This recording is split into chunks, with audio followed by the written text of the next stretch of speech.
네, 오늘 이 뜻깊은 자리에 함께해 주신 모든 분들 진심으로 환영합니다. 지금부터 상생을 실천하는 기업인과의 대화 본격적으로 시작하겠습니다. 먼저 대통령님께서 모두 말씀을 하시겠습니다. 네, 일선에서 애쓰시는 여러분들 반갑고 또 고맙습니다. 여러분들의 노력 덕분에 대한민국 경제도 어쨌든 우하향에서 살짝 고개를 들고 이제 우상향으로 전환하고 있는 것 같습니다. 다 여러분들의 노력 덕분이고 국민을 대표해서 감사 말씀드립니다. 우리가 지속적 성장을 계속하기 위해서는 사실 경제 체질, 산업 전반의 풍토 이런 데 대한 좀 일반적인 전환이 있어야 될 것 같습니다. 그중에 저는 가장 중요한 게 상생의 생태계 조성이라고 생각을 합니다. 결국은 쉽게 빨리 가는 길이 있긴 하지만 그게 혼자 가면 결국은 외톨이가 돼서 어렵게 될 거다라는 생각이 듭니다. 보통 이제 우리가 생태계 얘기를 하면 호랑이만 남아서야 결국은 남을 수 있겠냐 그런 얘기죠. 호랑이도 풀밭이 있어야 생존한다 하는 게 자연의 이치라고 합니다. 건강한 토끼 또 너른 풀밭이 있는 생태계가 뒷받침돼야 지속적인 성장 발전도 가능하고 우리 대한민국 경제에 미래가 있다고 생각합니다. 대한민국의 지속적인 성장을 위해서는 기회와 과실을 고루 나누는 모두의 성장으로 대전환해야 되겠습니다. 최근 우리 경제가 수출 호조 또 코스피 5천 돌파 경제 성장률 2%대 회복 등 전반적으로 회복세에 들어섰지만 여전히 중소기업 또 지방, 노동 부문 또 특히 그중에서 취약한 청년 등에게는 아직 여전히 닦는 세상 이야기일 수도 있습니다. 이들이 상대적으로 소외된 측면이 있다는 말씀이죠. 한쪽만 급격하게 성장하고 다른 쪽은 침체되는 소위 요즘 말로 K형 성장, K자형 성장을 극복하기 위해서는 이 회복의 온기와 결실이 골고루 퍼지고 있는지 우리가 좀 되돌아봐야 되겠습니다. 한때 과거에는 뭐 속된 말로 하면 몰빵이라고 할까요? 자원과 기회를 특정 부분에 집중해서 편중해서 소위 낙수 효과를 노리는 그런 전략이 매우 유효했던 때가 있었습니다. 실제로 효과가 있었죠. 자원과 기회가 부족한데 이걸 다 흐트리기보다는 한쪽으로 몰아서 집중하고 이제 그로 인한 성과나 결과물의 일부를 함께 나누는 그런 전략이 꽤 유용했습니다. 우리가 산업화 과정에서 상당히 혜택을 봤죠. 그런데 이제 이런 전략이 이제는 이제 성장 발전의 디딤돌 역할을 해왔지만 이제는 걸림돌이 되고 있다는 게 대체적인 평가입니다. 과거에 유행했던 수직 계열화 또 비용 절감 전략 이런 거는 고부가 지식 첨단 산업이 주축이 되는 현대 경제에는 어울리지 않는다. 과거의 낡은 성공 방정식이 아니냐는 생각이 듭니다. 공정한 순환 생태계를 만들어야 창의와 혁신이 작동하는 지속성장 발전이 가능한 사회로 전환이 가능하겠다는 생각이 듭니다. 그래서 대중소기업 간의 상생협력은 시혜가 아닌 이건 투자다. 또 어쩌면 더 심하게 얘기하면 생존 전략일 수도 있겠다 그런 생각이 듭니다.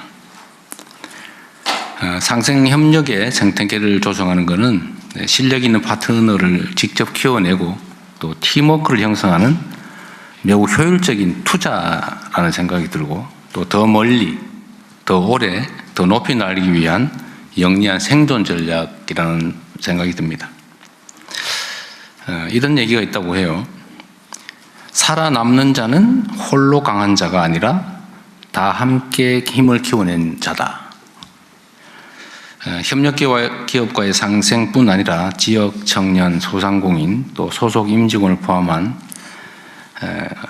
투자들도 장기적으로는 기업의 경쟁력의 원천이 될 수 있다는 생각이 듭니다. 요즘은 ESG 경영이라고 하는 것도 매우 유행할 뿐만 아니라 기업들이 ESG 경영을 하지 않으면 투자를 받기도 어려운 그런 상황이 돼가고 있는 것도 고려할 필요가 있겠습니다. 하나오션 어디 예. 제가 하나오션은 제가 대통령 후보 시절부터 이렇게 몇 가지 인연이 있었는데 그 노동자들에 대한 뭐 가압류 문제 이런 것들도 잘 해결해 주셨고 또 최근에는 연간 890억 원 정도가 들어간다는데 출연을 해서 하청업체 노동자들도 원청 그러니까 원소속 근로자들과 동일하게 성과급을 지급하셨다고 하더라고요. 제가 언론에서 보도로 봤는데 제가 전화로 한번 드릴까 하다 못했어요. 감사드립니다. 대중소기업 임금의 이중구조 개선을 위한 매우 모범적인 사례라는 생각이 듭니다. 제가 가끔씩 기업인들한테 좀 그러니까 뭐 잘 되는 쪽이죠. 어려운 쪽은 좀 그런데 잘 되는 쪽 기업 경영인들을 제가 뵈면 혹시 전체 생산 원가 중에 인건비 비중이 얼마나 되느냐 이런 질문을 자주 해봐요. 되게 많으면 20%, 요즘 뭐 적게는 한 7, 8% 정도까지 떨어지고 있는데 그게 인건비를 아끼는 방식으로 어쩌면 이제 통상적인 수준을 넘어서서 최저임금을 지급해서 막 분쟁을 일으키면서 하는 게 과연 효율적일까 그런 생각이 좀 들었습니다. 물론 이제 거긴 다른 요소가 있긴 하더라고요. 그게 꼭 임금 액수 문제가 아니라 이제 고용의 유연성, 경기 순환에 대비할 수 있는 고용 유연성 때문인 것 같기도 하더라고요. 그런 걸 고려하더라도 하여튼 약간의 전략 변경이 필요하지 않냐. 요즘은 이제 소비자, 투자자, 노동자 모두가 중요한 주변 환경이 돼가고 있는 거 아닌가 싶습니다. 하여튼 감사드리고요. 많이 확산되면 좋겠습니다.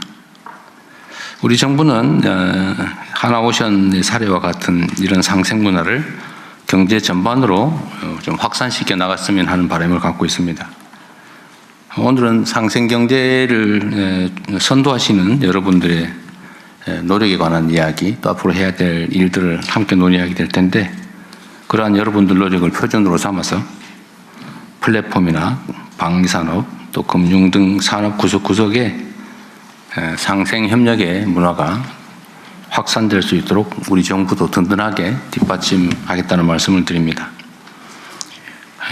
그리고 제가 계속 강조하는 것이기도 하고 우리 국민주권정부의 일종의 표 슬로건이기도 한데 함께 행복한 대한민국, 국민이 주인인 나라, 함께 행복한 대한민국 이게 국정 슬로건인데 하여튼 모두가 함께 희망도 또 미래도 가질 수 있는 그런 정말 아름다운 공동체가 되면 좋겠다는 소망을 가지고 있습니다. 경쟁이 치열하고 또 생존 문제가 절박하다 보면 쉽지 않은 과제이긴 하지만 오히려 그래도 타인을 배려하고 함께 손잡고 살아가는 게 어쩌면 더 멀리 가는, 더 높이 나는 현실적인 방법일 수도 있겠다 그런 생각이 듭니다. 상생협력은 우리 모두가 함께 사는 세상을 만들어가는 핵심 동력이 될 것으로 믿습니다. 상생의 가치를 실현하고 계신 여러분들의 소중한 경험을 함께 나누고 또 산업 전반에 상생의 씨앗을 널리 퍼뜨려서 지속 성장이 가능한 함께 사는 대한민국을 만들어가면 좋겠습니다. 여러분들 모두 감사하고 응원합니다. 네, 대통령님 말씀 감사드립니다. 오늘 이 자리가 얼마나 소중한 자리인가 다시 한번 느끼게 되는데요. 자, 이번에는 중소벤처기업부 한성숙 장관님께서 상생 생태계 확산 전략에 대해서 발표 수고해 주시겠습니다. 장관님 부탁드립니다. 네, 안녕하세요. 중소벤처기업부 장관 한성숙입니다. 대통령 말씀 중에 가장 많이 들었던 단어 함께, 같이, 서로, 모두, 성장이었던 것 같습니다. 숲 생태계는 다양한 생물이 동행하면서 살아갑니다. 커다란 나무들도 또 작은 생물들과 햇빛을 공유하면서 조화롭게 상생합니다. 저는 산업의 생태계도 이와 다르지 않다고 생각합니다. 대기업은 산업을 이끌어가는 중심축이고 기술과 경험을 바탕으로 성장을 이루어 왔는데 이후로 산업의 생태계를 만들 때는 혼자서 완성할 수는 없습니다. 커다란 나무들이 자연의 생물들과 조화롭게 잘 숲을 이루어 가듯이 대기업들도 다양한 구성원들과 함께 생태계의 번성을 만들어 가야 할 시점이라고 생각합니다. 상생협력 정책은 지난 20년간 꾸준히 발전해 왔습니다. 2006년에 상생협력법 제정을 시작으로 해서 동반성장위원회가 설치되고 또 상생결제와 납품대금 연동제 등 다양한 제도들도 만들어졌습니다. 상생협력에 참여했던 기업과 협력의 규모도 크게 늘었습니다.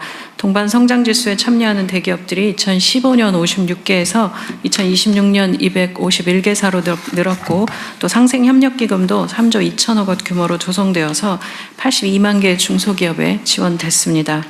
그렇지만 20년이 지나고 나니까 제조업과 건설업을 중심으로 해서 수의탁 기업 간의 거래 관계를 개선하는 데 중점을 두고 만들어진 동반성장 전략은 변화의 필요성이 커지는 시점이라 생각합니다. 금융과 중소상공인, 또 플랫폼과 입점 사업자, 방산 대기업과 스타트업의 관계 등 기존의 수의탁 거래로만은 설명하기 어려운 그 관계들이 많아졌고 새로운 경제 체계 속으로 들어가고 있습니다. 혁신기술로 무장한 스타트업들이 등장하면서 우리 산업의 생태계의 기업 구성원들의 관계도 달라지고 있습니다. 변화하는 환경에 따라서 상생의 전략도 진화해야 된다고 생각합니다. 새로운 상생 전략의 핵심은 기업 생태계 전반에서 대기업과 중소기업이 함께 걸어가는 동행의 관계를 정립하는 데 있습니다. 종전의 대기업 중심의 수직적 구조를 생태계 구성원 모두가 동행하는 수평적 협력 구조로 변화시켜야 한다고 생각합니다. 이를 위해 정부는 3가지 상생 과제를 추진하겠습니다. 첫 번째는 상생 생태계의 점검 영역을 산업 전반으로 확산하겠습니다. 올해는 특히 3가지 분야를 신설합니다. 가장 먼저 금융 분야에 상생 금융지수를 도입합니다. 중소기업의 대출 규모가 큰 6개 시중은행부터 상생 금융 실적을 살펴보겠습니다. 온라인 플랫폼 대기업을 동반 성장 지수에 편입하고 민간 자율 상생 협의체를 통해서 플랫폼 기업과 입점 사업체들 간의 갈등을 조정하겠습니다. 방위산업에도 상생 수준 평가 제도를 도입하고 대기업과 스타트업이 함께 문제를 해결하는 방산 스타트업 챌린지도 개최하겠습니다. 두 번째로는 상생 생태계의 구성원을 업체 당사자들뿐 아니라 스타트업과 지역사회, 청년 등으로까지 확대해야 한다고 생각합니다. 대기업의 문제를 스타트업과 협력해서 해결하기도 하고 또 대기업이 가진 노하우는 중소기업에게 전수될 수 있도록도 하겠습니다. 또 기업은 지역의 중소소상인들에게 미치는 영향도 굉장히 크고 함께 상생해야 전체 지역 경제도 발전할 수 있습니다. 이 부분도 정부는 꼼꼼하게 챙기겠습니다. 대기업이 또 청년 인재를 육성하면 이들이 중소기업으로 들어가서 산업을 건강하게 변화시키는 선순환 구조에 대해서도 우리는 최선을 다해서 다 함께 방안을 만들어야 합니다. 세 번째로는 상생의 성과가 생태계 구성원 모두의 성장으로 이어지도록 하겠습니다. 지금까지 운영해온 상생결제제도는 좀 변화해야 할 것들이 많습니다. 시스템도 불편하고 또 여러 가지 복잡하고 또 여기에 대한 수수료를 중소기업들이 직접 내거나 하는 여러 제도의 혁신이 필요합니다. 이 부분에 대해서도 좀 변화시켜서 납품대금들이 빠르고 안전하게 4차 단계까지 갈 수 있도록 하는 부분에 최선을 다하겠습니다. 협력사를 위해서만 사용되던 상생협력기금의 사용 범위도 지역 기업과 소상공인, AI 지원 등으로 확대할 수 있도록 제도도 개선하겠습니다. 동반성장지수는 업종별 특성과 사회적 책임을 함께 반영해서 상생 생태계 지표로 재설계하고 발전시켜 가겠습니다. 대기업과 중소기업이 함께 성장하는 상생형 지원 프로그램도 더욱 확대하겠습니다.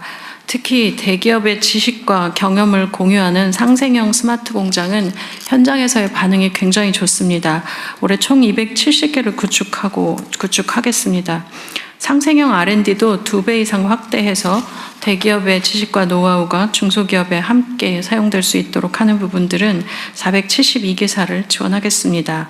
대중소기업의 공급망 차원의 ESG 역량 강화를 위한 사업 지원도 작년보다 2배 가까이 확대하겠습니다. 또 열심히 하신 기업들에 대해서는 올해 우수한, 오늘도 여기 많이 와 계시는데요, 우수한 상생 사례를 소개하고 시상하는 상생 기업 대상도 개최할 예정입니다. 기업들이 잘하는 부분들은 국민들이 직접 추천하고 선정하고 또 평가에도 참여하도록 해서 모범 사례가 많이 발굴되고 이것이 문화로 만들어질 수 있도록 하는데도 최선을 다하겠습니다.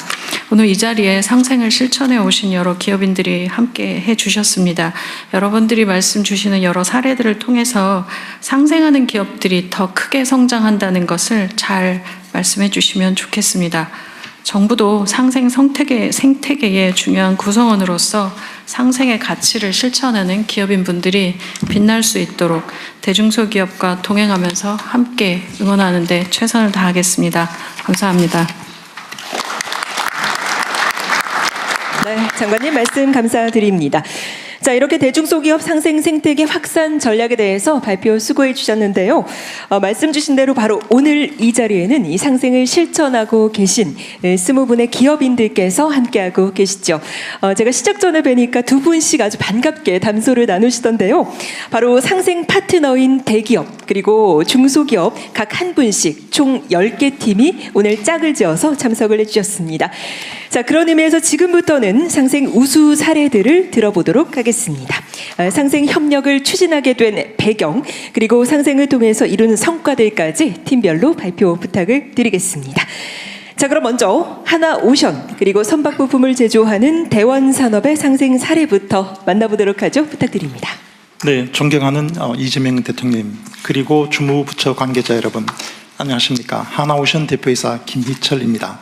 먼저 대한민국 조선산업에 항상 깊은 관심을 가져주시고 이 자리를 마련해 주신 대통령님께 깊은 감사의 말씀을 올립니다. 많은 분들의 관심과 격려로 저희 하나오션은 오랜 적자에서 벗어나 흑자 전환을 달성했고, 마스가로 상징되는 한미 양국의 조선산업 협력은 미국 필리 조선소를 중심으로 하나가 책임진다는 각오로 추진 중에 있으며, 또한 잠수함, 군함 수출 시장 개척을 위해 노력하고 있습니다. 이와 같은 회사의 성장에 발맞춰 하나오션은 2025년 성과 달성을 위해 생산 현장에서 노력해 주신 사내 협력사 근로자들께 당사 직원들과 동일한 비율의 성과급을 적용하기로 하고 총 890억 원을 지급하였습니다. 사실 우리 조선산업을 둘러싼 환경은 녹록지 않습니다. 강력한 원가 경쟁력을 앞세운 중국은 기술 격차마저 무섭게 좁혀오고 있습니다. 한편 조선산업은 생산 현장의 절반 이상이 협력사 직원들로 구성되어 있어 그분들의 헌신 없이는 고품질의 선박을 제때 안전하게 건조할 수가 없습니다. 이에 저희 하나오션은 원하청은 하나의 공동체라는 인식하에 차별 없는 성과 공유를 통해 숙련공에 대한 동기를 부여하고 그에 따른 기술력과 안전한 조업 수행이라는 지속 가능한 경쟁력을 확보하고자 했습니다. 당사는 원하청 성과 공유라는 취지에 따라서 협력사 협의회의 요청사항과 의견을 적극 반영하였고, 함께 협력사 근로자를 대상으로 하는 지급 기준을 마련하였습니다. 그 결과 생산 현장에서는 차별받지 않는 일터라는 자부심과 함께 숙련된 인력의 귀향과 정착으로 이어질 것으로 판단하고 있습니다. 또한 당사를 시작으로 조선업계 전반에 긍정적인 상생 문화가 확산되는 기폭제가 되었습니다.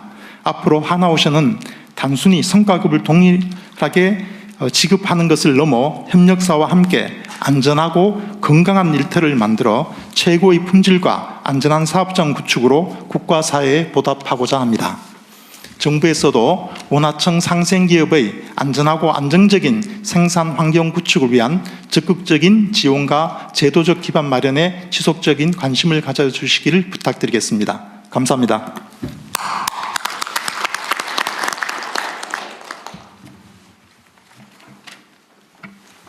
안녕하십니까. 존경하는 대통령님, 그리고 정부 관계자 여러분, 이 소중한 자리에 초대해 주시고 함께해 주신 모든 여러분들께 인사드립니다. 저는 하나오션 내 사내협력회사 대원산업의 대표이자 사내협력사 협의회 회장을 맡고 있는 김성구입니다. 안녕하십니까. 우리 외환위기 이후 약 30년에 걸쳐 원하청 문제는 근로자 간 경쟁력 차이를 비롯 차별, 노사관계, 대립 등 우리 사회의 고질적 병폐로 지목되어 왔습니다. 이 같은 근본적인 문제에 대해서는 여지껏 그 누구도 바꿔보려고 시도한 적이 없었기에 앞으로도 당연히 그러할 것으로 생각했습니다. 그런데 작년 12월 원청인 하나오션이 협력사 근로자에 대해서도 정규직 근로자와 동일한 비율의 성과급을 지급하겠다는 입장을 전격 발표함으로써 원하청 구조 개선에 대한 상생 의지를 현실로 바꿔놓았습니다. 하나오션의 입장 보도가 발표된 이후 원하청 상생과 협력에 대한 현장의 기대감은 상당했습니다. 설 연휴를 목전에 두고 각 협력사에서 성과급을 지급한 날 거제시 음식점은 평소와 다르게 많은 사람들로 붐비고 근로자들끼리도 회식 장소를 정하느라 정신이 없을 정도였습니다. 심지어 평소에 열지 않던 가게도 문을 열고 장사를 할 만큼 우리 거제시가 정말 오랜만에 살아 움직이는 느낌이었습니다. 이런 기쁨과 일의 보람을 다시 느끼게 해주신 하나오션에 이 자리를 빌어 다시 한번 진심으로 감사의 말씀을 드립니다. 원하청 구조 개선에 대한 원청 하나오션의 노력은 경영 성과 공유에 그치고 있지는 않습니다.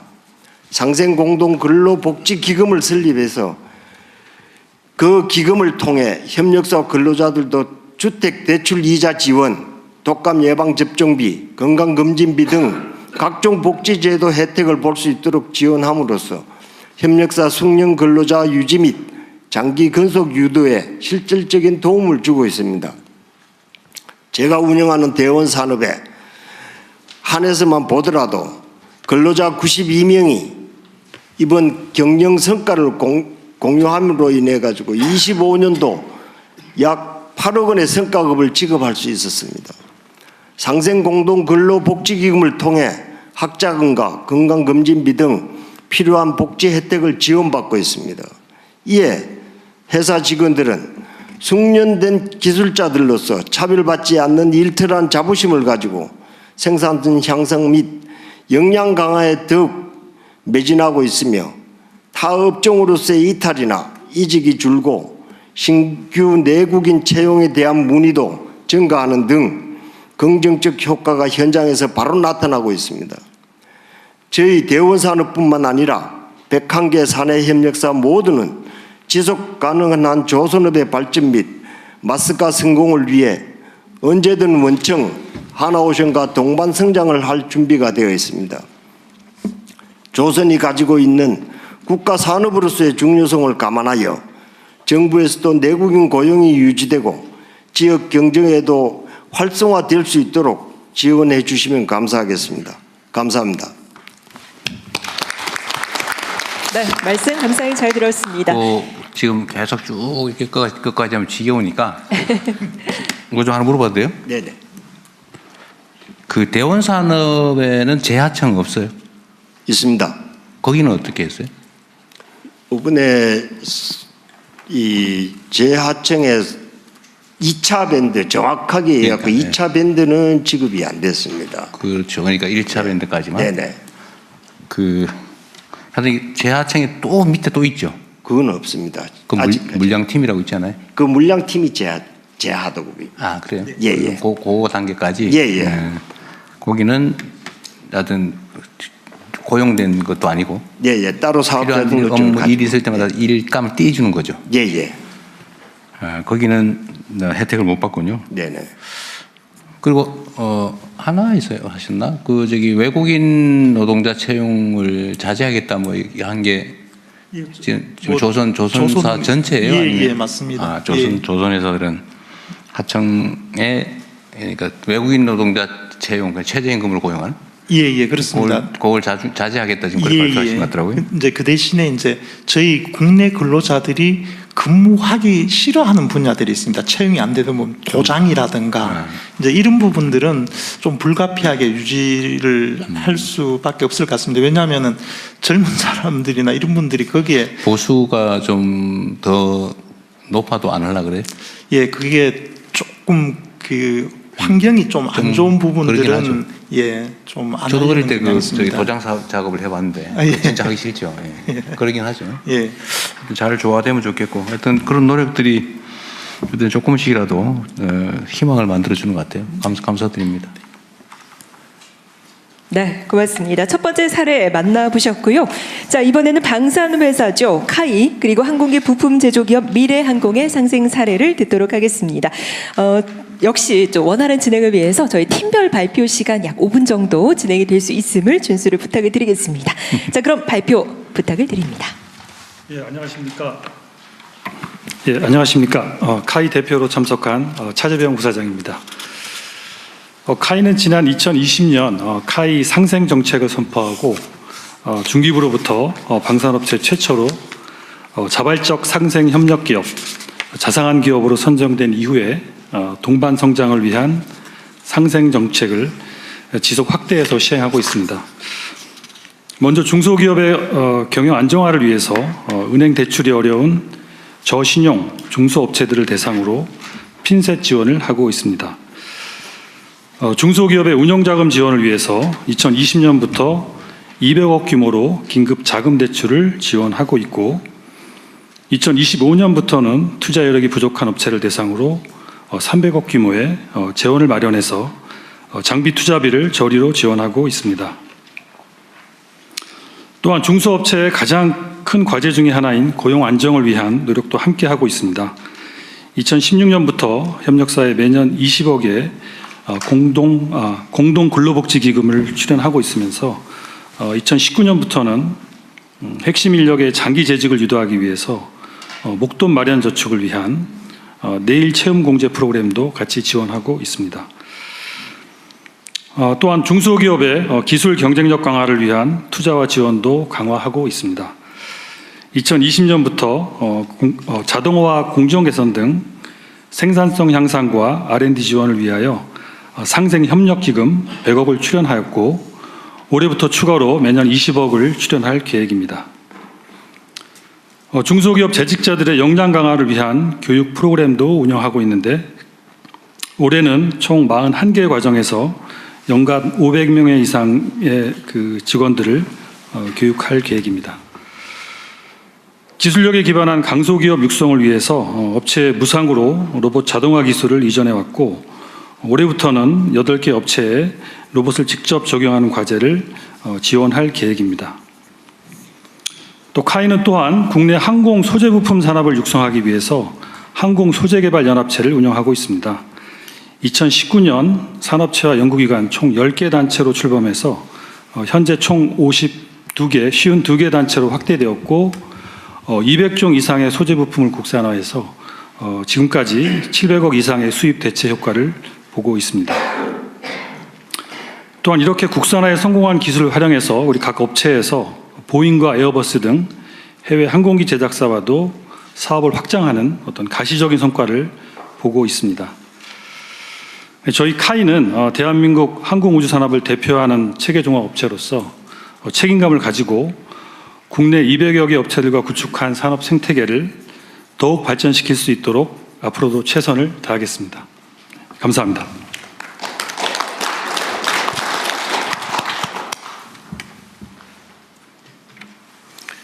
예, 반갑습니다.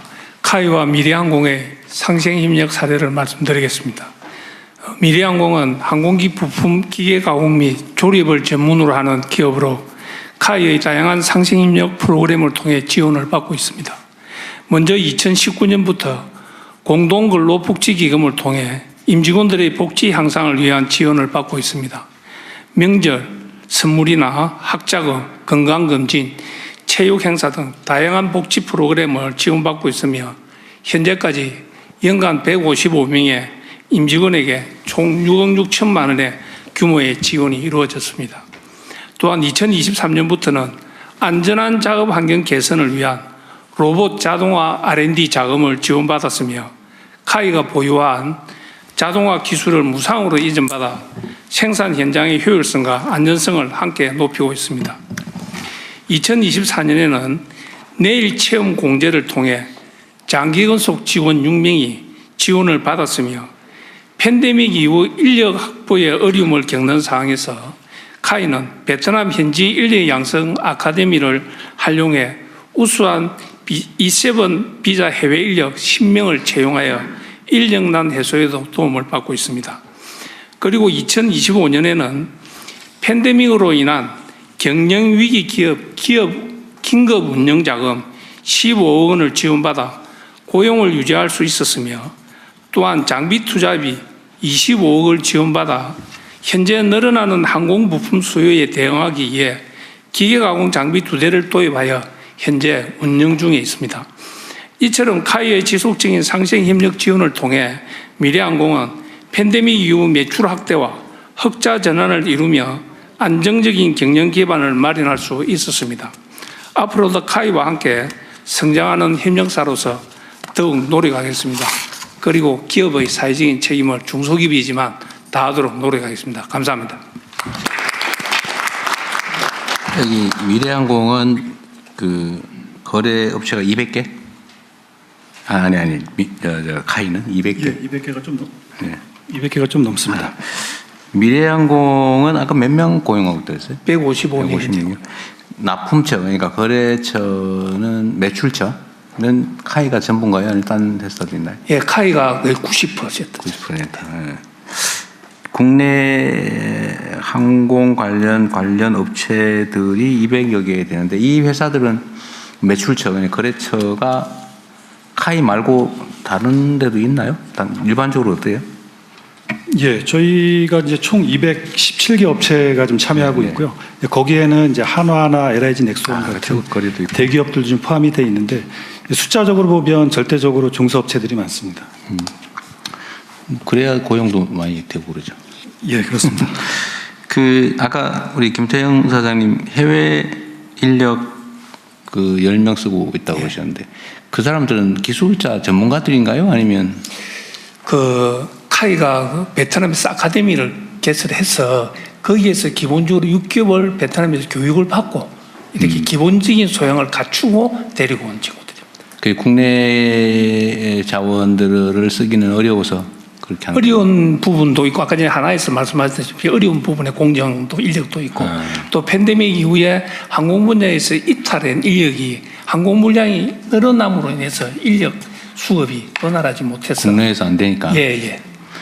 그 이런 건 물어보면 안 되는 것 같긴 한데 보수 수준은 얘기하기 좀 그렇죠.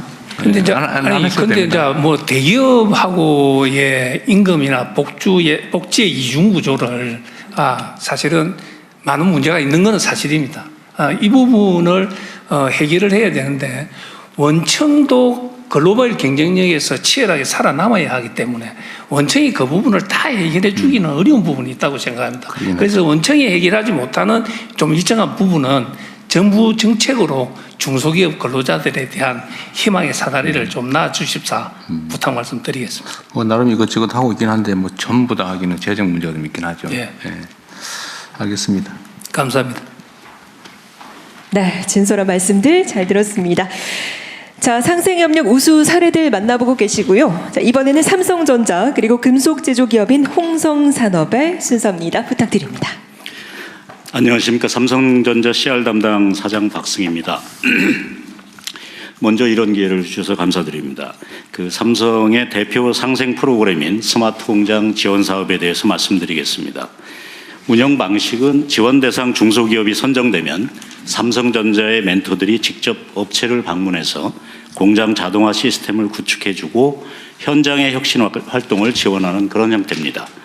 삼성의 스마트 공장 지원 사업이 2015년 시작됐는데 중소기업들로부터 환영받는 건 3가지 특징 때문입니다. 먼저 삼성은 이 사업을 위해서 스마트 공장 지원센터라는 이름으로 160여 명의 전담 멘토 조직을 운영하고 있습니다. 멘토들은 삼성의 그 제조, 품질 분야에서 한 20년 이상 일한 경력자들을 대상으로 해서 내부 자포스팅을 통해서 선발하고 있습니다. 지원 대상 중소기업이 정해지면은 일단 멘토 3명에서 한 5명 정도가 2개월 정도 업체에서 상주하면서 MES 같은 자동화와 제조 시스템 혁신을 밀착 지원하고 있습니다. 그래서 사후관리 체제도 AS 체제도 가동하고 있습니다. 쉽게 말해서 과외 선생님이 직접 학생 옆에 붙어서 문제도 같이 풀어주고 진로 지도도 하는 그런 방식입니다. 둘째로는 2015년부터 11년째 운영하다 보니 현장의 필요를 반영해서 지원 대상과 내용이 계속 진화하고 있습니다. 2018년부터는 판로 개척까지 지원하고 있으면서 2023년부터는 인구 감소 지역이라든지 사회적 약자 기업을 우선 지원하는 그런 방식으로 운영하고 있습니다. 마지막으로 스마트 공장 그 지원 대상 기업을 선정할 때 삼성과의 거래 여부는 무관합니다. 선정도 중소기업 중앙회에서 주관해서 맡고 있습니다. 지금까지 지원한 한 3,600여 개의 업체 중에서 삼성전자 협력사는 392개사로 한 12% 정도입니다. 효과를 살펴보면은 지난 11년 동안 모두 1,150억 원을 투입해서 3,622개사를 지원을 했습니다. 지원받은 중소기업들의 경우 중소기업 중앙회 그 데이터에 따르면은 불량률이 53% 개선됐으며 평균 매출 24%, 고용 26%가 증가했습니다. 중소기업 중앙회에서 매년 그 대상 기업들의 만족도를 조사하고 있습니다. 작년 25년에 93.8%의 만족률을 기록하고 있습니다. 삼성의 그 스마트 공장 지원 사업은 대한민국의 제조 생태계를 튼튼히 하는 목적으로 시작됐습니다. 그러다 보니 코로나 팬데믹 때는 백신 주사기를 개발해서 당시 이 해외 제약사로부터의 백신 확보에도 공을 세우기도 했습니다. 올해부터는 그 AI 시대에 맞춰서 중소기업 맞춤형 제조 AI도 도입할 예정이며 K-푸시라든지 K-뷰티, K-바이오 같은 K-인더스트리 업체들을 우선 지원할 계획입니다. 감사합니다.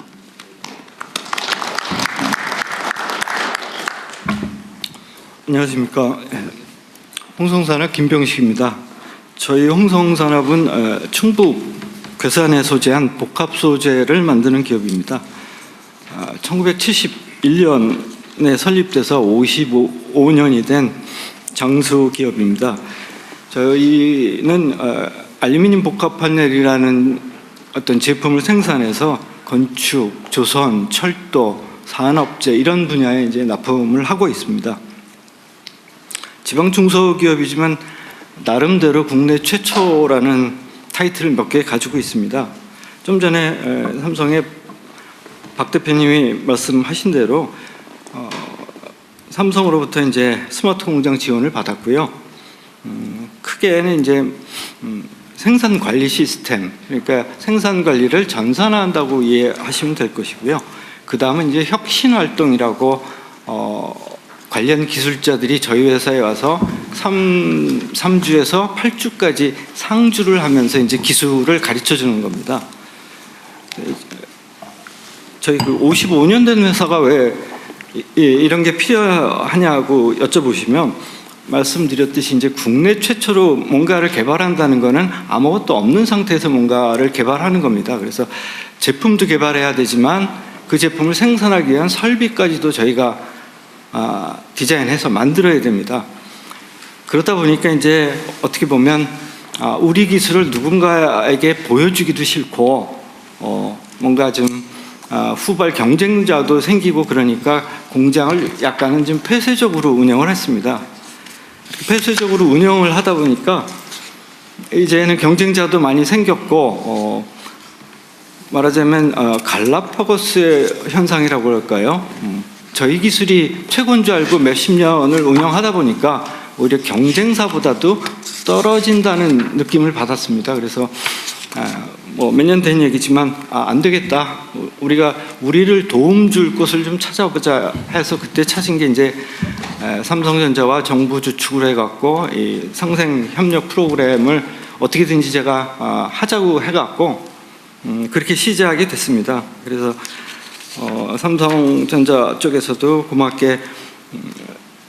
3명 내지 4명의 기술자 인원이 파견된 인원도 있고요. 또 그분들이 전체 기술을 다 섭렵하지는 못하니까 그럴 때는 삼성의 본사에서 그 관련된 기술자들이 또 파견돼 갖고 어떤 그 이슈 하나하나를 극복했던 그런 좋은 경험이 있습니다. 그래서 이런 그 프로그램은 저희 같이 이제 충북 괴산이라는 그 지역적으로 굉장히 그 소외된 지역에 있는 업체는 외부의 기술을 받거나 또는 뭔가를 찾는데 상당한 어려움을 가지고 있습니다. 그래서 그런 부분을 해소할 수 있게 도와주신 삼성전자나 관련 정보부서에게 다시 한번 감사드리고요. 어쨌든 이런 기술을 받아서 한 단계 뛰어넘을 수 있는 그런 중소기업이 되도록 노력하겠습니다. 감사합니다.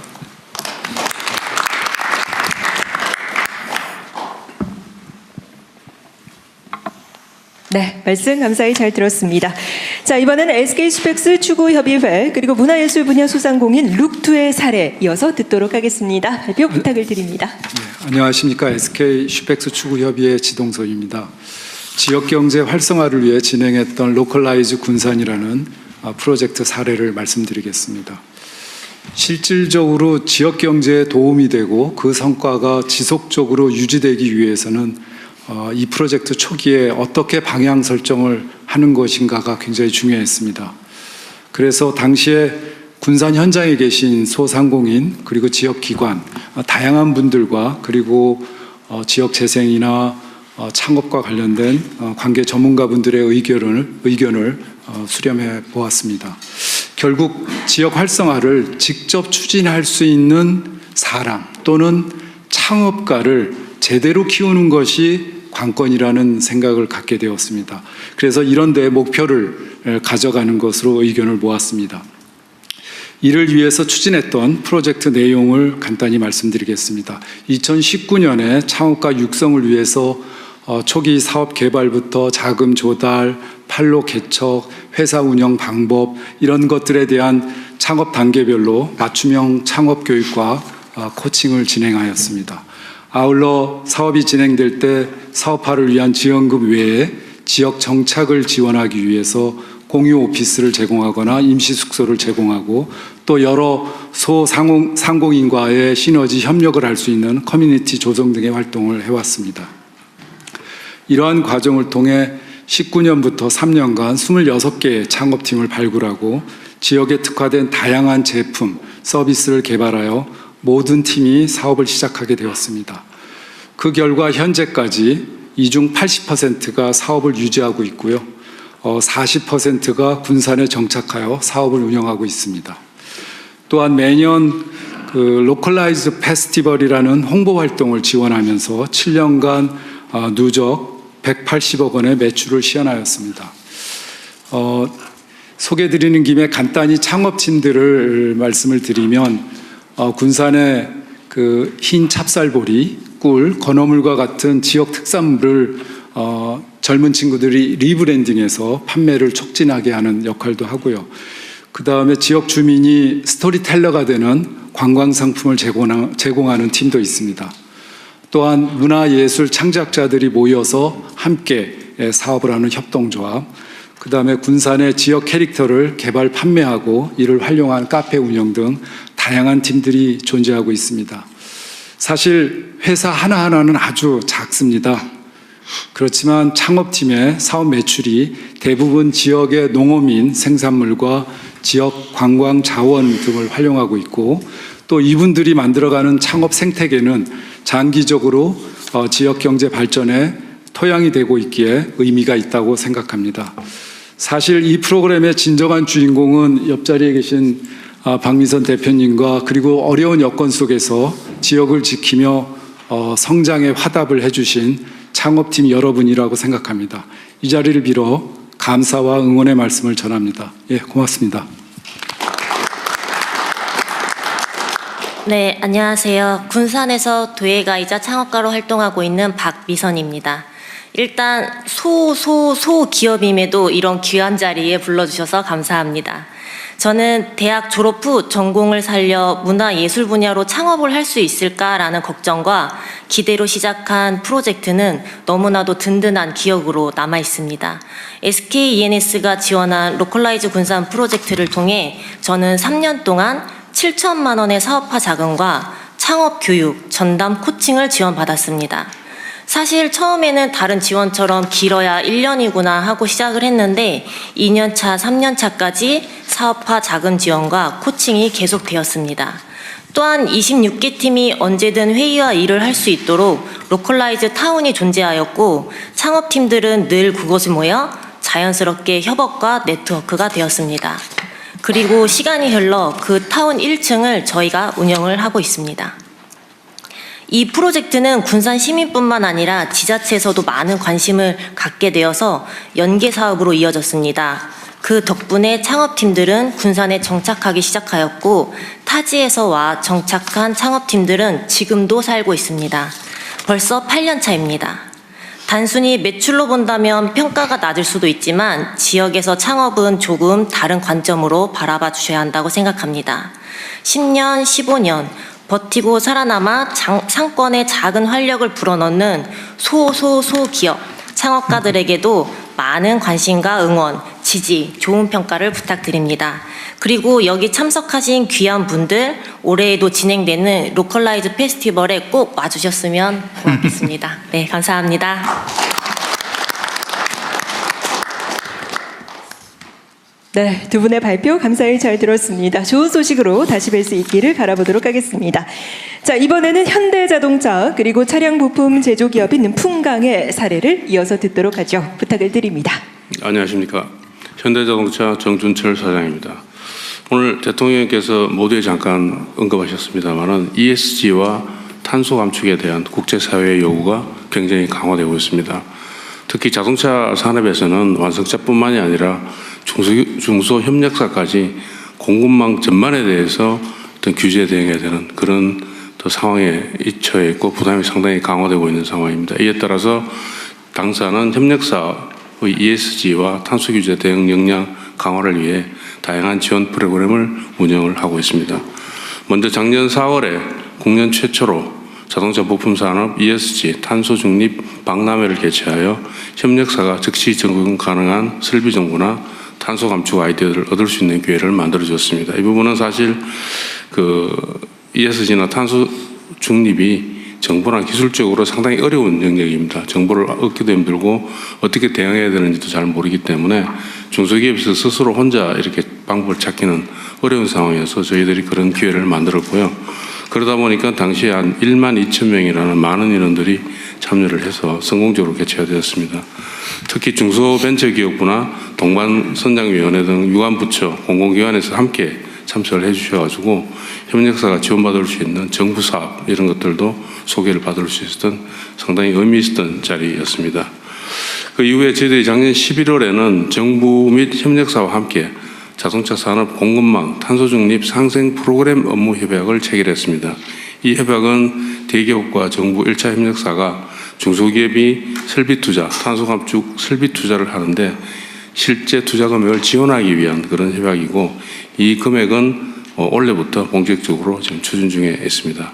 앞으로도 협력사와 다양한 동반 성장 및 상생 프로그램을 통해 자동차 산업 생태계 강화를 적극 추진해 나가겠습니다. 감사합니다. 네, 안녕하십니까. 저는 너트볼트 같은 이제 체결 부품류를 생산하고 있는 중소기업 풍강의 김진용 대표입니다.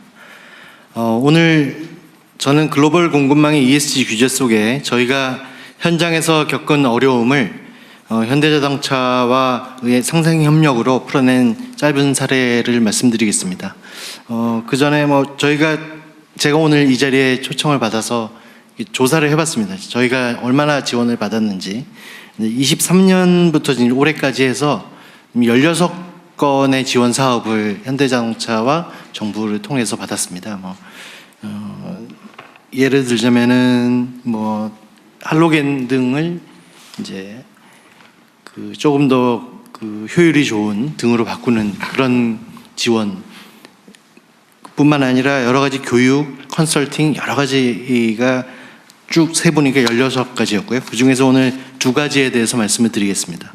첫째, 저희 회사는 현대차와 함께 글로벌 ESG 규제에 대응해 나가고 있습니다. 올해부터 EU 탄소 국경 제도가 발효되면서 저희 회사가 생산하고 있는 부품도 제품도 EU 수출을 위해서는 제품을 생산할 때 발생하는 탄소 배출량을 계산하는 것이 기본 요건입니다.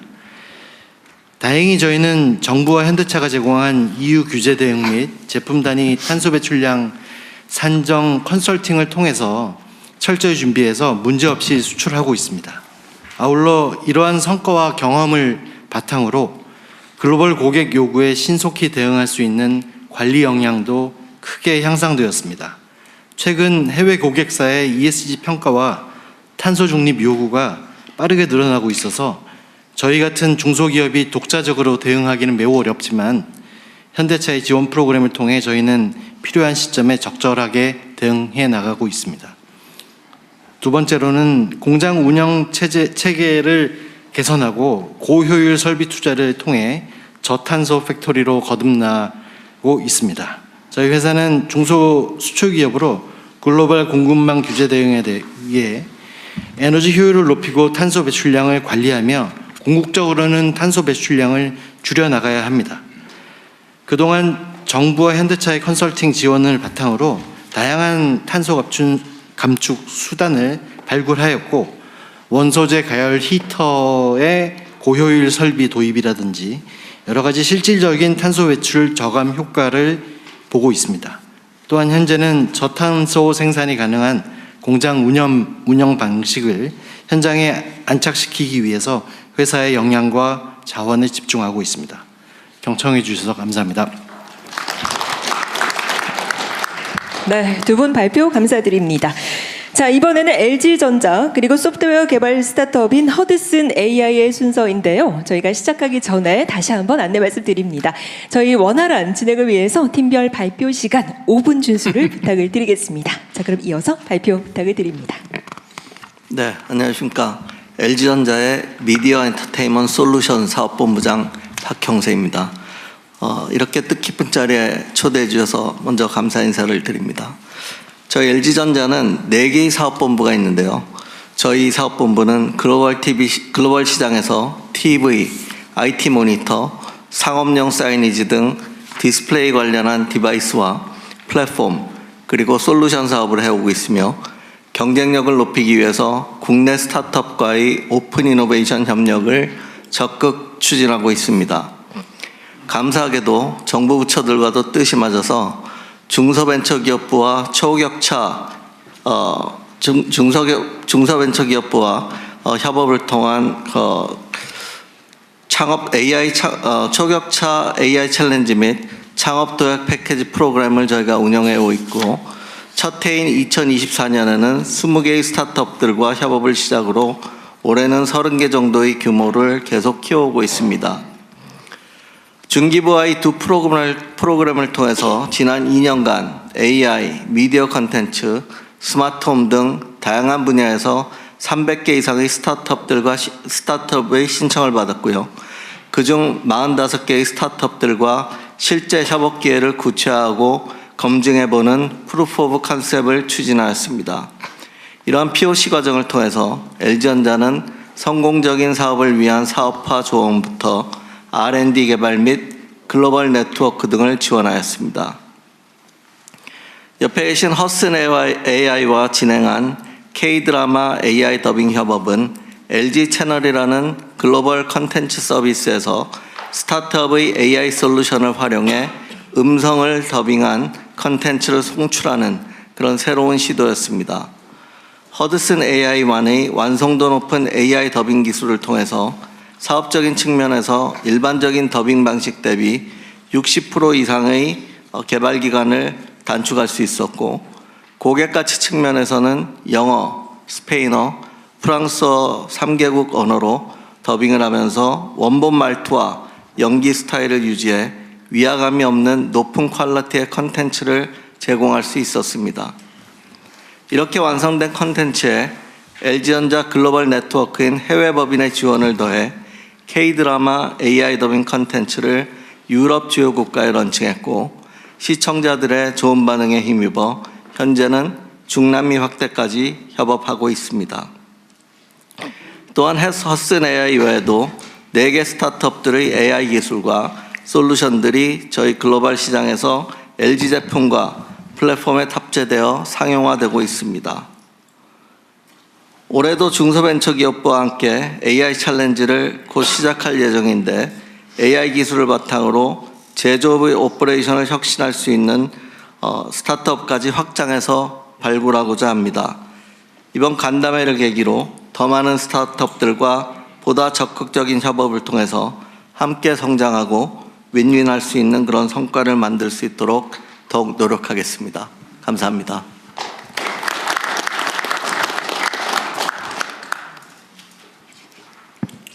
네, 안녕하세요. 허드슨 AI의 대표 신현진입니다.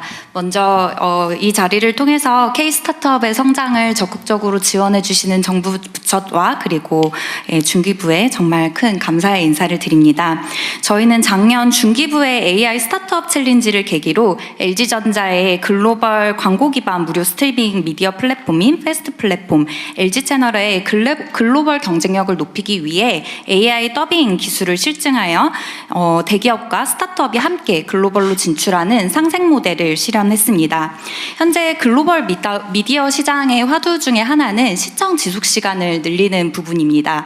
특히 광고 수익 기반의 패스트 채널의 특성상 시청 지속 시간은 굉장히 중요한 성과 지표 중에 하나인데요. 유럽이나 남미 지역 같이 해외 지역의 경우에는 더빙이 없을 경우에 굉장히 빠르게 시청자들이 이탈할 가능성이 높습니다. 그래서 사실 더빙을 제공하는 게 굉장히 중요하지만 전통적인 방식의 더빙으로는 이런 미디어 플랫폼 수준에서는 이제 대량의 더빙을 하기에는 비용이나 시간이라는 현실적인 제약이 뒤따랐습니다. 그래서 저희는 이러한 난제를 해결하기 위해서 중기부에서 적시적소에 지원해 주신 대기업과의 오픈 이노베이션 기회를 통해서 AI 더빙이라는 이 기술을 LG전자의 글로벌 미디어 플랫폼인 LG채널에 함께 실증할 수 있었습니다. 저희가 세밀한 감정 연기가 가능한 AI 기술을 활용해서 드라마 옥시 부인전을 더빙을 했는데요. 이 LG전자 현지 법인과의 긴밀한 협업과 피드백을 통해서 퀄리티를 훨씬 증진시킬 수 있었고요. 이를 통해서 영어권 유럽 법인에서는 AI인지도 모를 정도로 좋은 더빙이라는 퀄리티 호평을 받을 수 있었습니다. 또한 현재는 멕시코 법인에서 굉장히 긴밀하게 피드백을 주고 계셔서 이제 라틴 스페인어 엔진까지도 고도화하는 부분에 함께 협업을 진행하고 있습니다. 이는 대기업의 네트워크, 인프라와 스타트업의 기술이 함께 글로벌로 진출하는 정말 좋은 상생 모델이라고 생각을 하고 있습니다. 작년 12월에 유럽 송출 이후로 누적 시청 시간은 지속적으로 증가하면서 저희 AI 더빙 솔루션의 상품성을 입증하고 있습니다. 현재는 이제 드라마나 영화 같은 고난도 영역에서의 더빙의 완성도를 높이기 위해 일부 검수가 진행되고 있지만 추후에는 저희가 AI 더빙 에이전트를 도입함으로써 더 많은 언어로 더 많은 자동화의 영역으로 더 많은 컨텐츠를 더빙해서 LG 채널이 더욱더 글로벌로 성장할 수 있도록 최선을 다해 지원할 예정입니다. AI 스타트업에게 해외 진출은 숙명과도 같은 부분입니다. 세계 무대에 발판을 열어주신 중기부와 그리고 함께 든든한 글로벌 협업 파트너가 되어주신 LG전자의 이 자리를 빌어 다시 한번 깊이 감사드립니다. 이러한 상생 레퍼런스를 발판 삼아서 저희는 K-AI 스타트업의 솔루션을 또 수출하고 이러한 솔루션을 활용해서 또 K-컨텐츠가 멀리 나갈 수 있도록 지원하는 부분에 보답을 드리도록 하겠습니다. 감사합니다. 네, 발표 잘 들었습니다. 자, 이번에 만나볼 사례는 네이버 그리고 모모스커피의 사례입니다. 5분간 발표 부탁을 드립니다. 네, 안녕하세요. 네이버 대표 최수연입니다. 오늘 대통령님을 비롯해서 여기 계신 분들과 상생의 진정한 의미를 논의하게 되어서 매우 뜻깊게 생각합니다. 우리 정부가 추진 중인 기본 사회 그리고 지역의 균형 발전은 기술 혁신의 혜택이 대한민국 국민 모두에게 균등하게 돌아갈 때 달성할 수 있는 가치라고 믿고 있습니다. 저희가 생각하는 플랫폼의 본질 또한 이와 다르지는 않습니다. 대한민국의 수많은 소상공인과 창작자들이 현실적인 한계를 넘어서 자신의 꿈과 역량을 마음껏 펼칠 수 있는 디지털 기회의 무대를 만드는 것입니다. 플랫폼이라는 토양 위에서 지역 골목의 작은 상점들이 전국구 브랜드로 거듭나고 무명의 작가가 글로벌 컨텐츠의 스타가 되는 역동적인 상생의 생태계를 만드는 것이 네이버가 지향하는 가치라고 믿습니다. 300만 명 이상의 소상공인들이 네이버라는 무대에서 각자의 꿈을 현실로 바꾸고 있습니다. 저희는 단순히 판로를 제공하는 데 그치지 않고 소상공인들의 디지털 자생력을 키우는 실질적인 상생 모델을 제공하고자 노력합니다. 소상공인들이 가장 절실한 것은 원활한 자금 순환인데요. 저희는 이를 위해 전 세계 이커머스 업계에서 가장 빠른 정산 시스템을 구축했습니다. 상품의 결제 후에 약 3일 만에 판매자에게 대금을 지급할 수 있도록 정산의 주기를 획기적으로 단축하여 소상공인들이 자금의 압박 없이 사업에 전념할 수 있도록 돕고 있습니다. 작년부터 소상공인들을 위한 AI 생태계 조성에 1조 원 규모의 투자를 시작했고 네이버 임팩트라는 이름으로 기술의 취약 계층과 지방의 소규모 브랜드들에게 AI 기술을 전파하며 기술의 장벽을 허물고 있습니다. 오늘 함께한 모모스 커피는 부산을 대표하는 로컬의 브랜드이자 네이버가 지역의 소상공인들과 어떤 시너지를 만들어줄 수 있는지 보여주는 좋은 사례입니다. 2007년 부산의 온천장에 위치한 4평의 작은 커피점으로 출발한 모모스 커피는 부산에서만 멋진 매장 4개를 운영하며 특별한 커피와 경험을 제공하고 있는데요. 오프라인 공간에 집중해왔던 모모스 커피는 온라인에 대한 확장의 고민이 깊어질 무렵 네이버가 제공하는 브랜드 성장 프로그램에 참가하게 되었고 부산의 지역 커피점은 전국의 커피 애호가들과 연결되며 네이버 입점 2년 만에 채널 매출이 90배 이상 성장했습니다. 모모스 커피의 성장으로 매장과 직원 수가 늘어남에 따라 AI 기반의 업무 효율화 솔루션인 네이버 웍스도 도입하는 등 저희와의 접점도 더 늘어나고 있습니다. 단순히 매출액을 늘리는 지원에 머물지 않고 작은 규모의 사업자들도 널리 활용할 수 있는 직관적인 AI 도구들을 제공하여 기술의 활용에 문턱을 낮추고 있습니다. 네이버와 모모스 커피가 만나 함께 성장한 것 같이 더 많은 지역 브랜드 성공 사례들이 만들어질 수 있도록 네이버 임팩트를 통해 더 노력하겠습니다. 20년 전에 모모스의 파트타임의 바리스타로 시작해서 2019년에는 월드 바리스타 챔피언이자 현재는 모모스 커피를 이끌고 있는 전주연 대표님을 소개하면서 발언 마무리하겠습니다. 감사합니다. 네, 안녕하세요. 방금 소개받은 부산 로컬 브랜드 모모스 커피의 공동대표직을 맡고 있는 전주연입니다. 많은 기업들이 수도권으로 확장하거나 이전하고 있는 상황 속에서 저희는 그럴 때일수록 부산을 좀 지켜야 한다라는 생각으로 우리 브랜드 자체만으로도 부산을 방문해야 할 이유가 한번 되어보자라는 생각으로 공간을 운영하고 있습니다. 하지만 로컬 브랜드로서의 강한 정체성은 유통과 시장 확장 측면에서는 분명한 한계가 조금 존재를 했었는데요. 그래서 저희는 2013년 자사 온라인몰을 운영하면서 온라인 판매를 시도했지만 사실 지역 기반의 작은 기업이 전국 단위의 유통을 구축하는 일은 생각보다 쉽지 않았습니다. 저희에게 그 벽을 넘게 해준 전환점이 바로 2023년 네이버 스마트 스토어의 입점 제안이었는데요.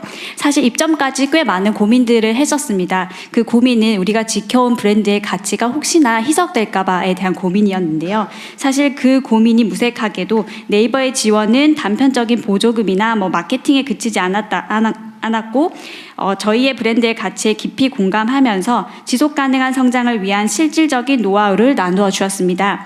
디지털 환경에서 어떻게 단골 고객을 만들고 또 소통하고 또 데이터를 어떻게 분석하고 그 데이터를 바탕으로 어떠한 전략을 세울 수 있는지 함께 고민해 주셨습니다. 그 결과 저희의 유통사업은 기록적인 성장을 거두었으며 전국의 커피 애호가들에게 저희 모모스 커피를 알릴 수 있는 기회가 되었습니다. 이제 네이버는 저희의 판매 채널을 넘어 업무 현장 곳곳에 스며들어 있는데요. 쇼핑 라이브로 고객과 소통하기도 하고 네이버 웍스, 클로바 노트를 통해서 사내 소통과 협업의 효율을 좀 높이고 있으며 네이버 지도를 통해 현장을 방문해 주시는 고객들의 목소리도 경청하고 있습니다.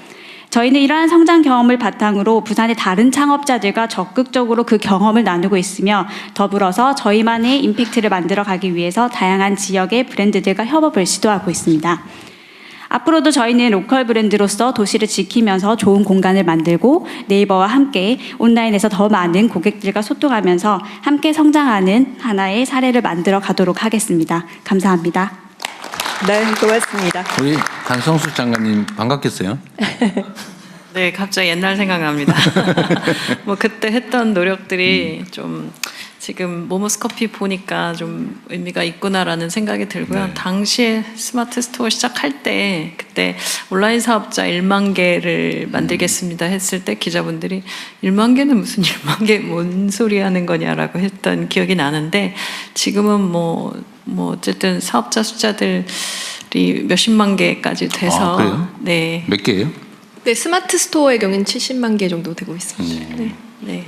그래서 저 숫자가 사실 온라인 스토어에 개설한 거의 총 숫자라고 생각이 됩니다. 그래서 저는 그냥 한번 시작하면 아까 그 말씀 어디서도 주셨는데 3년 동안 지원하고 될 때까지 지원하고 잘 될 때까지 함께 하면 이 뭐 10년, 20년 지나면 이렇게 큰 나무가 돼서 다 같이 잘 될 수 있지 않을까라 생각합니다.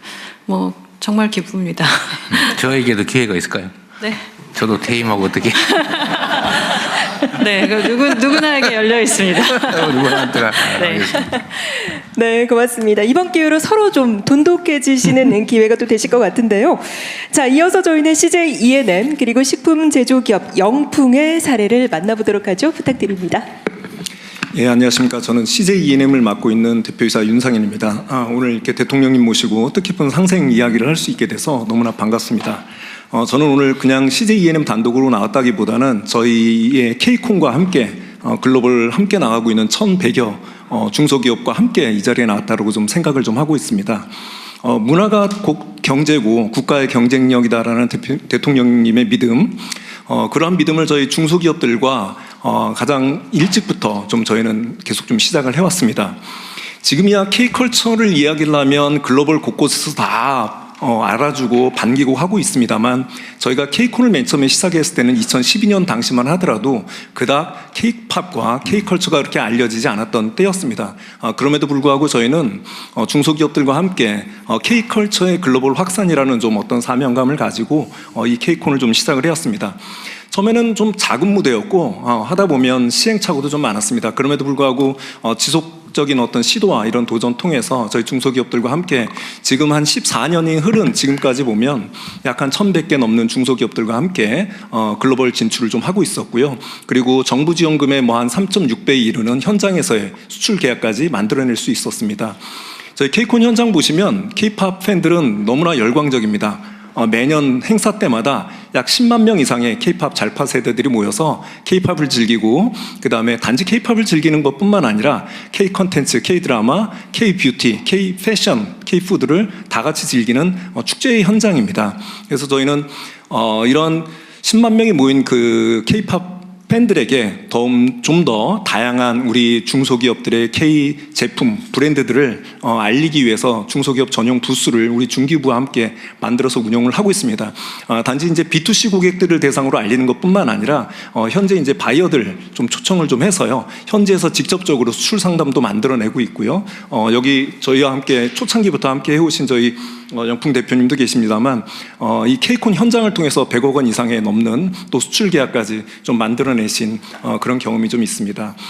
대통령님께서 얼마 전에 이제는 K컬처의 골든 시대다라고 말씀을 하셨습니다. 저희 정말 공감하고 있고 지금이야말로 K컬처를 저희가 등에 업고 보다 글로벌에서 더 과감하게 진출을 해야 될 때라고 생각을 하고 있습니다. 저희는 더 넓게, 더 크게 저희 K콘을 좀 확장시킬 생각을 좀 갖고 있습니다. 이미 K브랜드가 이미 수요가 검증된 미국하고 일본 같은 시장에서는 좀 더 규모를 확대해서 더 많은 중소기업 브랜드들과 진출할 수 있도록 노력을 하겠습니다.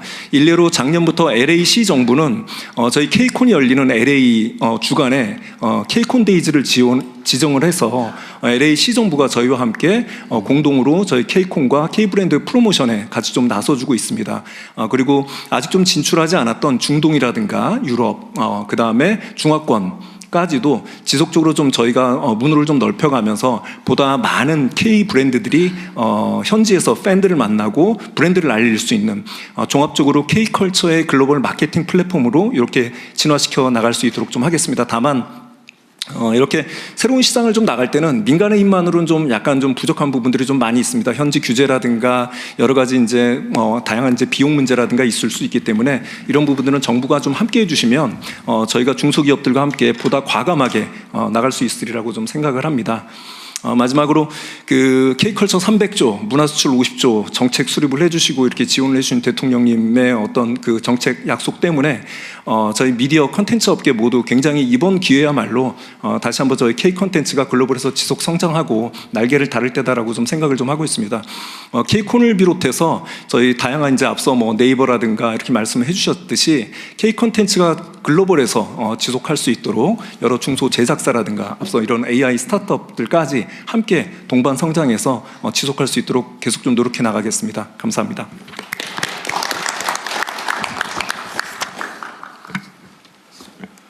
예, 안녕하세요. 저는 영풍이라는 회사를 운영하는 대표이사 조재곤입니다. 조금 전에 CJ ENM에서 우리 K콘이라는 해외에서의 어떤 K컬처 행사에 저희가 동반 참석을 해서 큰 성과를 거둔 기업입니다. 저는 93년에 창업을 해서 지금까지 33년간 식품을 주로 생산해서 해외에 주로 수출을 해오고 있었습니다. 상당히 어려운 과정이었죠. 그래서 저희가 사실 개발한 제품은 상온에서 유통이 되는 떡볶이입니다. 대통령님 혹시 떡볶이 좋아하십니까? 제 아내가 좋아합니다. 기회가 되면 한번 드릴 수 있는 기회가 있으면 좋겠습니다. 그래서 잘 아시겠지만 떡볶이는 냉장 유통이고 유통기한이 사실 좀 짧았습니다. 저희가 오랜 기간에 이런 제품을 상온에서 유통되도록 개발을 했고요. 또 해외 여러 소비자들이 간편하게 먹을 수 있도록 컵에 담아서 유통을 하기 시작했습니다. 이렇게 하다 보니까 이제 저희만의 힘으로는 사실 한계가 도달하죠.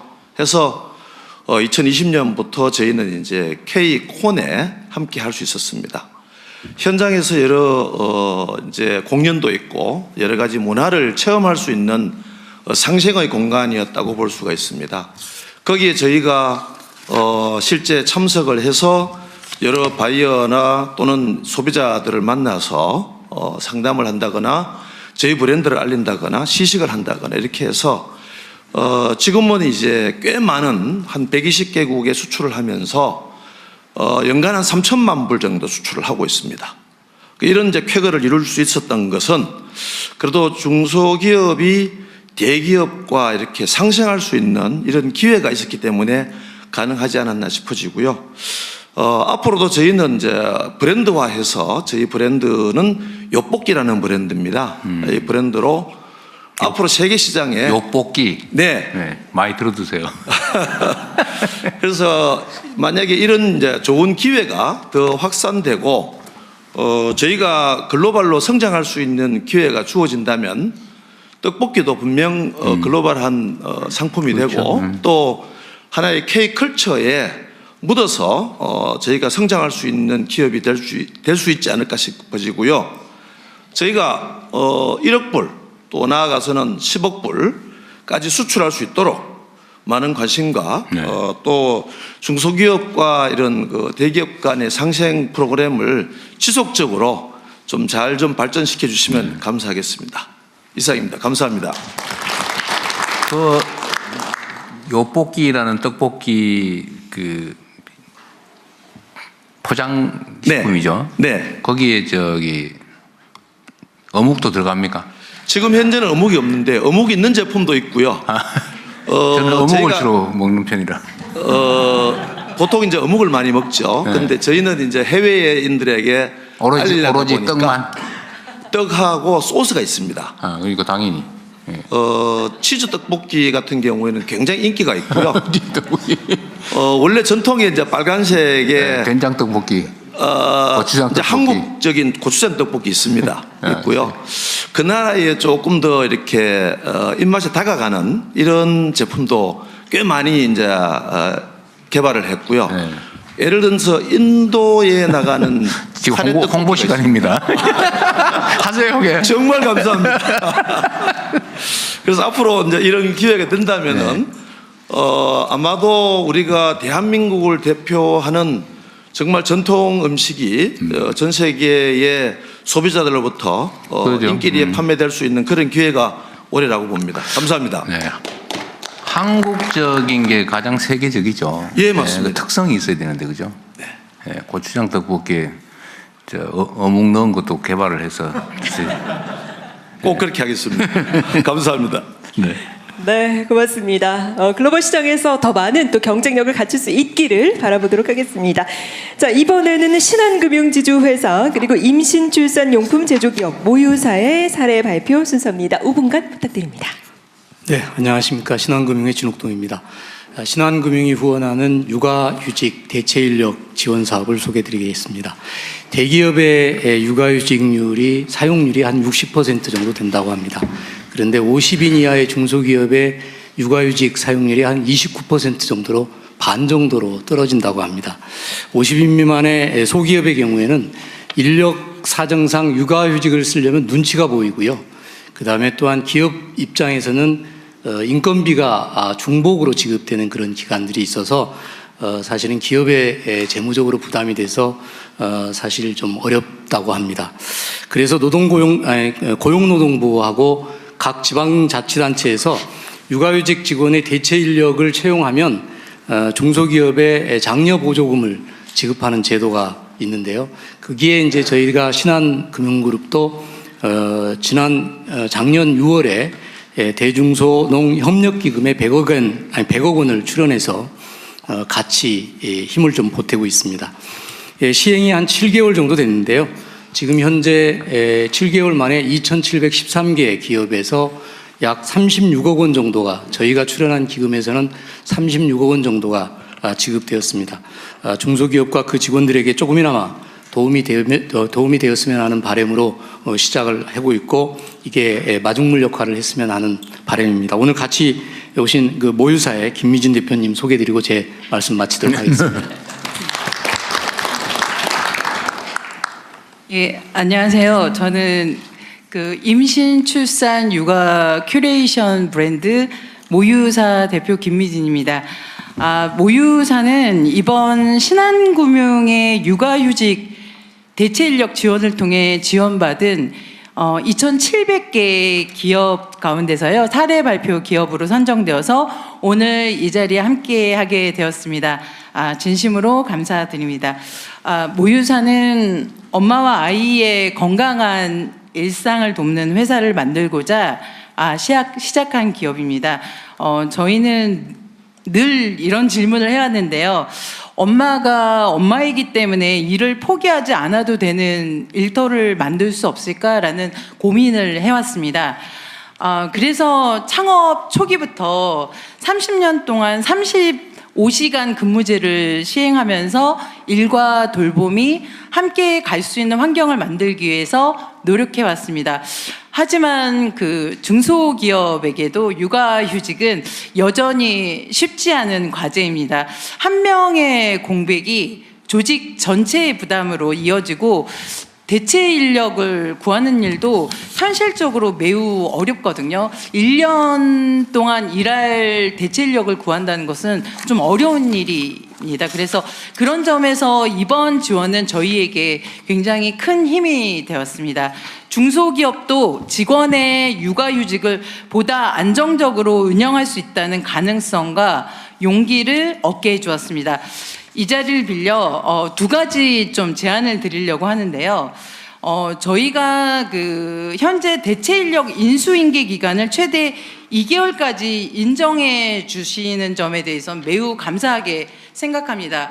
그런데 다만 현장에서는 인수인계 자체는 1개월이면 충분한 경우가 많고 그보다 더 중요한 것은 대체 인력이 실제 업무에 적응해서 제 역할을 하는 데 걸리는 시간입니다.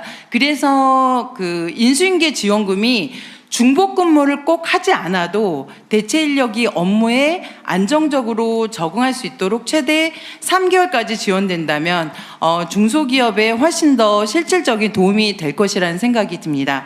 그리고 두 번째로는 신한금융 직장 어린이집이 일정 비율을 중소기업 직원의 자녀에게 개방하고 있는 점 역시 매우 의미 있는 상생 모델이라고 생각합니다.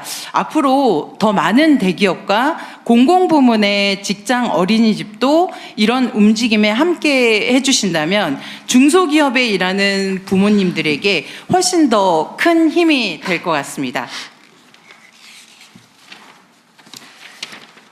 모유사는 이번에 그 경험을 통해서 다시 한번 확신하게 되었습니다.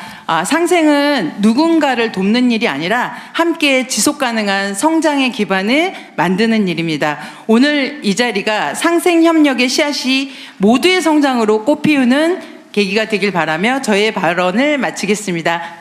감사합니다. 네, 말씀 감사히 잘 들었습니다. 자, 이번에는 마지막 사례 소개드릴 시간이 됐는데요. 이번에는 풀무원식품 그리고 두부류 제조기업인 우천식품의 사례 발표를 듣겠습니다. 안녕하십니까. 풀무원식품 대표 천영훈입니다. 풀무원은 바른 먹거리로 사람과 지구에 건강한 내일을 만드는 기업이라는 사명을 가지고 식품 사업을 영위하고 있습니다. 저희가 상생 협력을 추진하면서 가장 중점을 둔 부분은 협력사 임직원들이 더 건강하고 안전하고 지속 가능한 일터 만들기를 돕는 것입니다. 이를 위해서 저희는 중기부, 고용노동부, 상생협력재단, 식품산업협회와 협력하여 근로자 복지 증진, 스마트 팩토리 구축, ESG 역량 향상을 추진하고 있습니다. 첫 번째 근로자 상생복지입니다. 저희는 지속 가능하고 현장에서 체감할 수 있는 복지 프로그램을 설계하고 이를 실천하고 있습니다. 예를 들어 협력사 임직원들이 매년 풀무원 아카데미 힐링센터에 입소하여 식생활 습관, 몸 습관, 마음 습관 등 주요 생활 습관을 스스로 진단하고 개선을 유도하고 있으며 나아가 인바디와 같은 건강 체크 기기와 서비스를 21개 협력사에 제공하고 있습니다. 또한 고용안전을 위해서 내일 체험 공제에 협력사 직원이 더 많이 가입할 수 있도록 지원하고 있습니다. 이러한 활동은 모두 사람에 대한 투자이며 이는 고용 안정부터 안전과 생산성 향상으로 이어지는 선순환 구조가 되고 있습니다. 두 번째는 스마트 팩토리 지원입니다. 우리가 매일 먹는 식품은 품질 관리와 안전, 위생이 가장 중요합니다. 이를 위해서 협력사의 냉장, 냉동, 온도 모니터링 시스템 구축을 적극 지원하고 있습니다. 마지막으로 ESG 진단과 해외 유통사 오디트에 대한 컨설팅 전입니다. 저희는 인권, 환경, 에너지 등 ESG 경영에 대해서 글로벌 기준 이상 달성을 목표로 진단하고 또 개선을 지원하고 있습니다. 풀무원은 앞으로도 상생에 대해서 더 많이 고민하고 실행하여 협력사와 함께 성장하는 지속 가능한 식품 기업을 만드는 데 더욱 노력하겠습니다. 예, 감사합니다. 네, 안녕하십니까. 풀무원과 22년째 함께하고 있는 협력기업 우천식품의 조태원입니다. 저희 우천식품은 2004년도에 문을 연 뒤로 풀무원과 함께 건강한 두부를 만들어 온 식품 기업입니다. 오늘 이 자리에서는 현장에서 느끼고 있는 풀무원과의 상생 협력에 대해 짧게 말씀드리겠습니다. 이번 상생 협력을 통해 가장 크게 느낀 점은 단순한 도움이 아니라 회사 운영 방식과 목적의 지속적인 변화를 만들었다는 점입니다. 특히 근로자 복지 개선과 품질 경영 강화 속에서 실질적인 기회를 얻었습니다. 첫째, 사람을 챙겼습니다. 풀무원은 저희 직원들에게 풀무원 아카데미 힐링센터 입소라는 특별한 휴식을 선물합니다. 1박 2일 동안 요가와 명상을 하며 몸과 마음 건강을 돌볼 수 있었고 현장 반응도 매우 좋았습니다. 또한 체성분 측정기 지원을 통해 구성원들 사이에서 근로자 건강의 중요성과 관심이 높아졌습니다. 협력기업 직원들에게 풀무원과 동일한 복지 프로그램을 제공해 주니 저희 임직원들이 회사에 대한 자부심과 체감, 어감도도 많이 높아졌습니다. 내일 채용 공제 지원은 직원 입장에서 재물 부담을 완화해 줬고 회사의 입장에서는 장기 재직을 유도하는 데 도움이 되었습니다. 결과적으로 숙련 인력이 안정적으로 근무될 수 있는 환경을 만드는 데 긍정적인 효과가 있었습니다. 둘째, 기술을 나눴습니다. 식품 산업에서 중요한 축 하나는 품질과 위생 관리입니다. 스마트 팩토리 지원을 통해 냉장, 냉동, 온도 모니터링 체제를 구축하면서 식품 위생과 품질 위험을 더 선제적으로 관리할 수 있게 되었습니다. 마지막으로 함께 미래를 준비하고 있습니다. ESG 진단과 컨설팅 지원을 통해 인권과 환경, 에너지 영역을 점검하고 개선 방향을 잡는 데 도움을 받았습니다. 특히 해외 유통사의 오딧 관점까지 고려할 수 있어 대외 신뢰와 기업 역량 측면에서도 의미가 있었습니다. 이번 풀무원의 상생협력은 사람, 기술, 경영체계를 함께 개선할 수 있도록 돕는 과정입니다. 앞으로도 대기업과 중소기업이 밀어주고 당겨주며 함께 잘 사는 환경이 더 넓게 퍼지기를 기대합니다. 감사합니다. 네, 발표 감사히 잘 들었습니다. 자, 이렇게 저희 10개 팀의 우수 사례들 모두 만나보셨는데요. 말씀 듣다 보니까 좀 뭉클하기도 하고 또 설레는 마음도 듭니다. 상생협력이 얼마나 크고 또 소중한 가치를 갖고 있는지 다시 한번 공감을 하게 되는데요. 자, 지금부터는 저희 자유토론을 하면서 조금 더 자유롭게 의견을 개진해 보도록 하겠습니다. 앉아 계신 자리에서 손을 들어주시면 제가 발언자를 지명토록 하겠습니다. 저희 진행 관계상 모든 분들의 의견을 듣기는 어렵기 때문에 지금 앉아 계신 자리에 저희 서면 의견서 양식을 준비해 두었습니다. 의견을 적으신 후에 자리에 그대로 두시면 저희가 취합하도록 하겠습니다. 자, 그럼 지금부터 의견이 있으신 분 손을 들어주시기 바랍니다. 하기 전에 우리 네. 정운찬 이사장님 제가 평소에 좀 뵙고 싶었는데 네네. 만나서 반갑습니다. 한번 최고의 전문가시잖아요, 동반성장. 네. 말씀 한번 먼저 들어보면 어떨까 싶은데. 네, 그럼 먼저 동반성장연구소 정운찬 이사장님께 말씀 부탁해 드릴까요? 네, 안녕하십니까. 저는 동반성장연구소의 이사장 정운찬입니다. 먼저 오늘 이 대통령님을 처음 뵙습니다. 저 텔레비에서 많이 봤어요. 영광입니다. 그리고 여러분 오늘 만나 뵈어서 대단히 반갑습니다. 그리고 저를 초청해 주셔서 대단히 고맙게 생각하고 있습니다. 오늘 저는 두 가지 말씀만 드리겠습니다. 하나는 오늘 기업인과의 대화에서 느낀 거 하나 말씀드리고, 또 하나는 그 사회적 약자 기업의 생존과 동반성장에 대해서 말씀드리겠습니다. 두 번째 토픽은 오늘 토픽하고 좀 관계는 없을지도 모르겠습니다. 우리나라에서는 언제부턴가 정부 정책과 관련해서 나토라는 말이 심심찮게 들려왔습니다. 여러분, 나토가 뭔지 아시죠? 북대서양 조약기구가 아닙니다. 여기서 나토는 No Action, Talk Only. 약시합니다. No Action, Talk Only죠. 즉 행동은 없고 말만 많다는 말입니다. 그러나 이번에는 달랐습니다. 이재명 대통령은 작년 12월 17일 동반성장을 위한 정책을 적극 추진해서 성장의 토대를 단단히 할 계획이라고 약속하셨습니다. 기억하시죠? 그리고 오늘 그 약속을 지키려고 대중소기업 동반성장의 문화를 기업 생태계 전반으로 확산시키기 위한 전략을 발표하고 기업 우수 사례를 소개했습니다. 대단히 고맙습니다. 오늘 여러분의 말씀은 현실을 이해하는 데 많은 도움이 되었습니다. 한 예로 한화 오션은 2025년 협력기업인 대원산업 근로자들에게 원청과 같은 비율로 성과급을 지급하기로 하였다고 합니다. 원청 기업의 경영진과 협력 기업의 근로자들 간의 직접 교섭이 적절함에 대해서는 여러 다른 견해들이 있지만 이번 한화의 조치가 원하청 기업 근로자 간의 동일 비율 성과급에 그치지 않고 원청 기업과 하청 기업 간의 이익 공유, 협력이익 배분 제도로 발전하기를 간절히 원합니다. 어떻든 이번 조치는 지속 가능한 조선업 발전 및 마스가를 위해 동반성장하는 것이 목표라고 했습니다. 이러한 사례가 더 많이, 더 널리 나오고 또한 동반의 강도가 더 깊어지기를 기대합니다. 이번 기회에 사회적 약자 기업의 생존과 동반성장을 위한 정책에 대해서 간단히 말씀드리겠습니다. 지금 우리 사회는 약 3만 개의 사회적 약자 기업들이 공공기관, 금융기관, 그리고 대기업의 제도적 차별과 구조적 진입 장벽에 갇혀 기울어진 운동장에서 고군분투하고 있습니다.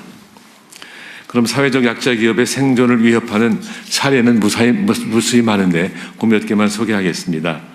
먼저 사회적 약자 기업의 공공조달 시장에 진입 장벽이 너무 많습니다. 사단법인, 재단법인은 실적, 자본요건, 신용평가에서 B등급 이상 획득이 어려워서 입찰이 제한됩니다. 이것은 구조적 차별이라고 할 수 있겠습니다. 두 번째로는 공공기관 업무 내재화 및 우회 수탁으로 민간 판로가 잠식되고 있습니다. 국세청, 한국전력공사, 건보공단 등은 중소기업자 간 경쟁 제품인 우편 발송 서비스 업무를 자체 운영하거나 자회사에 위탁하고 있습니다. 또 우정사업본부는 전자우편 사업을 불법 편법 운영하고 있습니다. 퇴직자 조직이, 다시 말해서 우정사업본부에서 일하던 사람이 만든 조직이 업무 협약으로 물량을 수탁한 후에 한국우편사업진흥원 포사에 재위탁하여서 독점을 이루고 있습니다.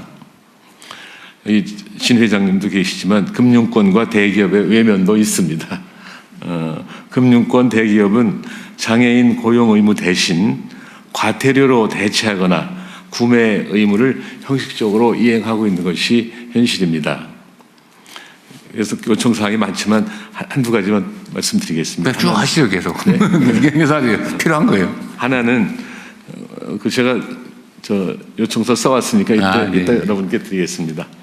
첫째는 공공조달 시스템 개편 및 관련 법령을 개선해서 공공 발주 물량의 한 50%는 일반 중소기업에 맡기되 50%는 사회적 약자 기업에 배정하는 쿼터제를 좀 도입하면 어떨까 생각하는 것이 첫 번째 부탁의 말씀이고, 두 번째는 우선 구매 제도의 실효성을 강화해서 사회적 책임을 법제화했으면 좋겠습니다. 중증 장애인 생산품 우선 구매 의무 비율을 상향하는 법 개정이 있으면 좋겠고, 두 번째는 자체 수행 우편 서비스를, 그래서 그 우편 서비스는 뭔가요? DM이라는 겁니다. 다이렉트 메일이라는 거 아시죠? 그 DM을 아까 말씀드렸듯이 그것의 일부를 전자우편이라고 하는 이름으로 해갖고 자기들이 다 해버리는 것이죠. 자체 수행 우편 서비스를 사회적 약자 기업에 위탁하는 것을 의무화했으면 좋겠다는 말씀입니다. 너무 긴 시간 써서 미안합니다. 이상입니다. 네. 매우 좋은 의견이시고요. 이게 조달청은 기재부 재경구소관이죠. 예. 얘기 좀 메모한 거 주신다니까요. 잘 챙겨서. 예, 그렇게 해서 하시고. 네. 하실 말씀 있으면 하십시오. 예, 우선 좀 말씀드리면은 이제 중소기업의 50%, 그 다음에 또 우선 기업의 50%한 100%가 다 가버리고, 그래서 이게 시장이 100%를 특정 계층한테 이렇게 줬을 때 좀 우려가 있기 때문에 일단 우선 중소기업은 현재도 50%입니다. 한 나머지 50%는 이제 우선 기업에게는 지금 5%, 1 내지 5% 이렇게가 좀 경쟁을 촉진하는데 1 내지 5%를 좀 늘려나가는 걸 검토해 보겠습니다만, 그걸 네. 50% 늘리기는 아니, 잠깐만. 오늘 거기서 답을 할 필요는 없고요. 네. 저는 제안이 있는데 네. 검토해서 타당성 있는 건 하고 추가적인 의견도 좀 여쭤보고. 네. 나중에 우리 이사장님은 우리 되게 중요한 정책 과제이기 때문에 그것도 좀 더 많은 부분들도 있을 텐데 그 부분도 좀 조언도 해주시고 많이 도와주시기 바랍니다. 예, 혁신해야 될 부분이 한두 개가 아니어서요. 중소기업부에서 좀 필요할 것 같아요. 그리고 지난번 사실 지금 말씀 주셨던 공공기관 그 우편 발송 관련 부분은 지난번 저희 업무보고 때 대통령님이 네. 말씀 주셔서 내용 파악해 봤고요. 이게 중기관 경쟁 관련된 부분에 위반이 있는 부분들이 맞습니다. 그래서 그 관련된 부분도 행정조치 관련 처리들이 지금 내용들 하고 있고 세부 사항들은 다시 한번 또 설명드리겠습니다. 저는 이미 사실 누구한테 얘기를 들어가지고 지시해 놓은 거예요. 네네. 네. 좋습니다. 그 외에도 사실은 중소기업 발전이나 아니면 상생 발전을 위한 정책들은 전문가시니까 좀 많이 부탁을 드리도록 하십시오. 그리고 우리 국방장관도 요새 이거 관련된 거 많잖아요. 우리 R&D도 많고 스타트업 군사 분야 스타트업 그렇습니다. 많고. 예, 저희들은 특히 군사 분야가 협력해야 될 부분이 많아 보이던데. 네.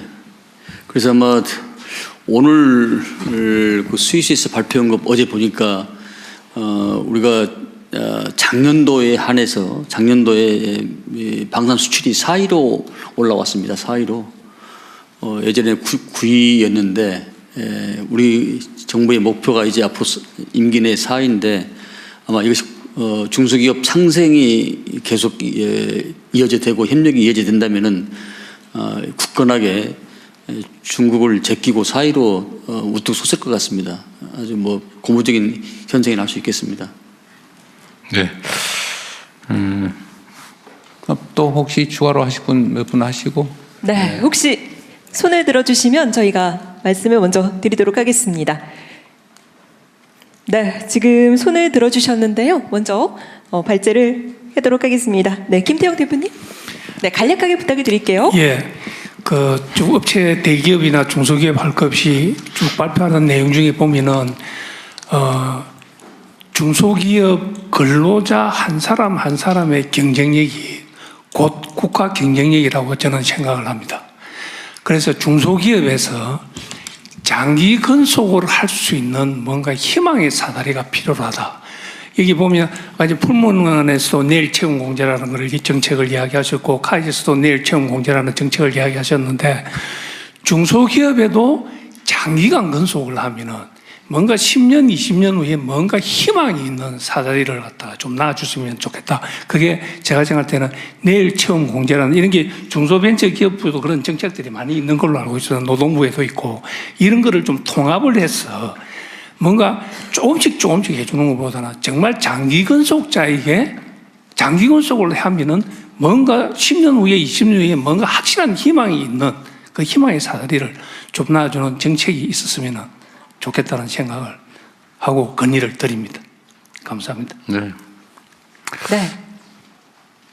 자, 먼저 손을 들어주셨으니까요. 이은경 희망제작소 소장님이시죠? 네, 안녕하십니까. 네. 이은경 희망제작소 소장입니다. 저는 대통령님이 모두에서 말씀하신 것처럼 지방과 청년의 문제 그리고 상생 정책은 시혜가 아닌 투자라는 관점에서 사업을 하나 제안드리고자 합니다. 제가 제안드리고자 하는 사업은 사회적 가치 투자 대회라는 사업입니다. 여기에 모이는 청년들은 지역에서 새로운 아이디어와 방식으로 지역 문제와 충족되지 못하는 경제사회 서비스를 해결하고자 하는 청년들입니다.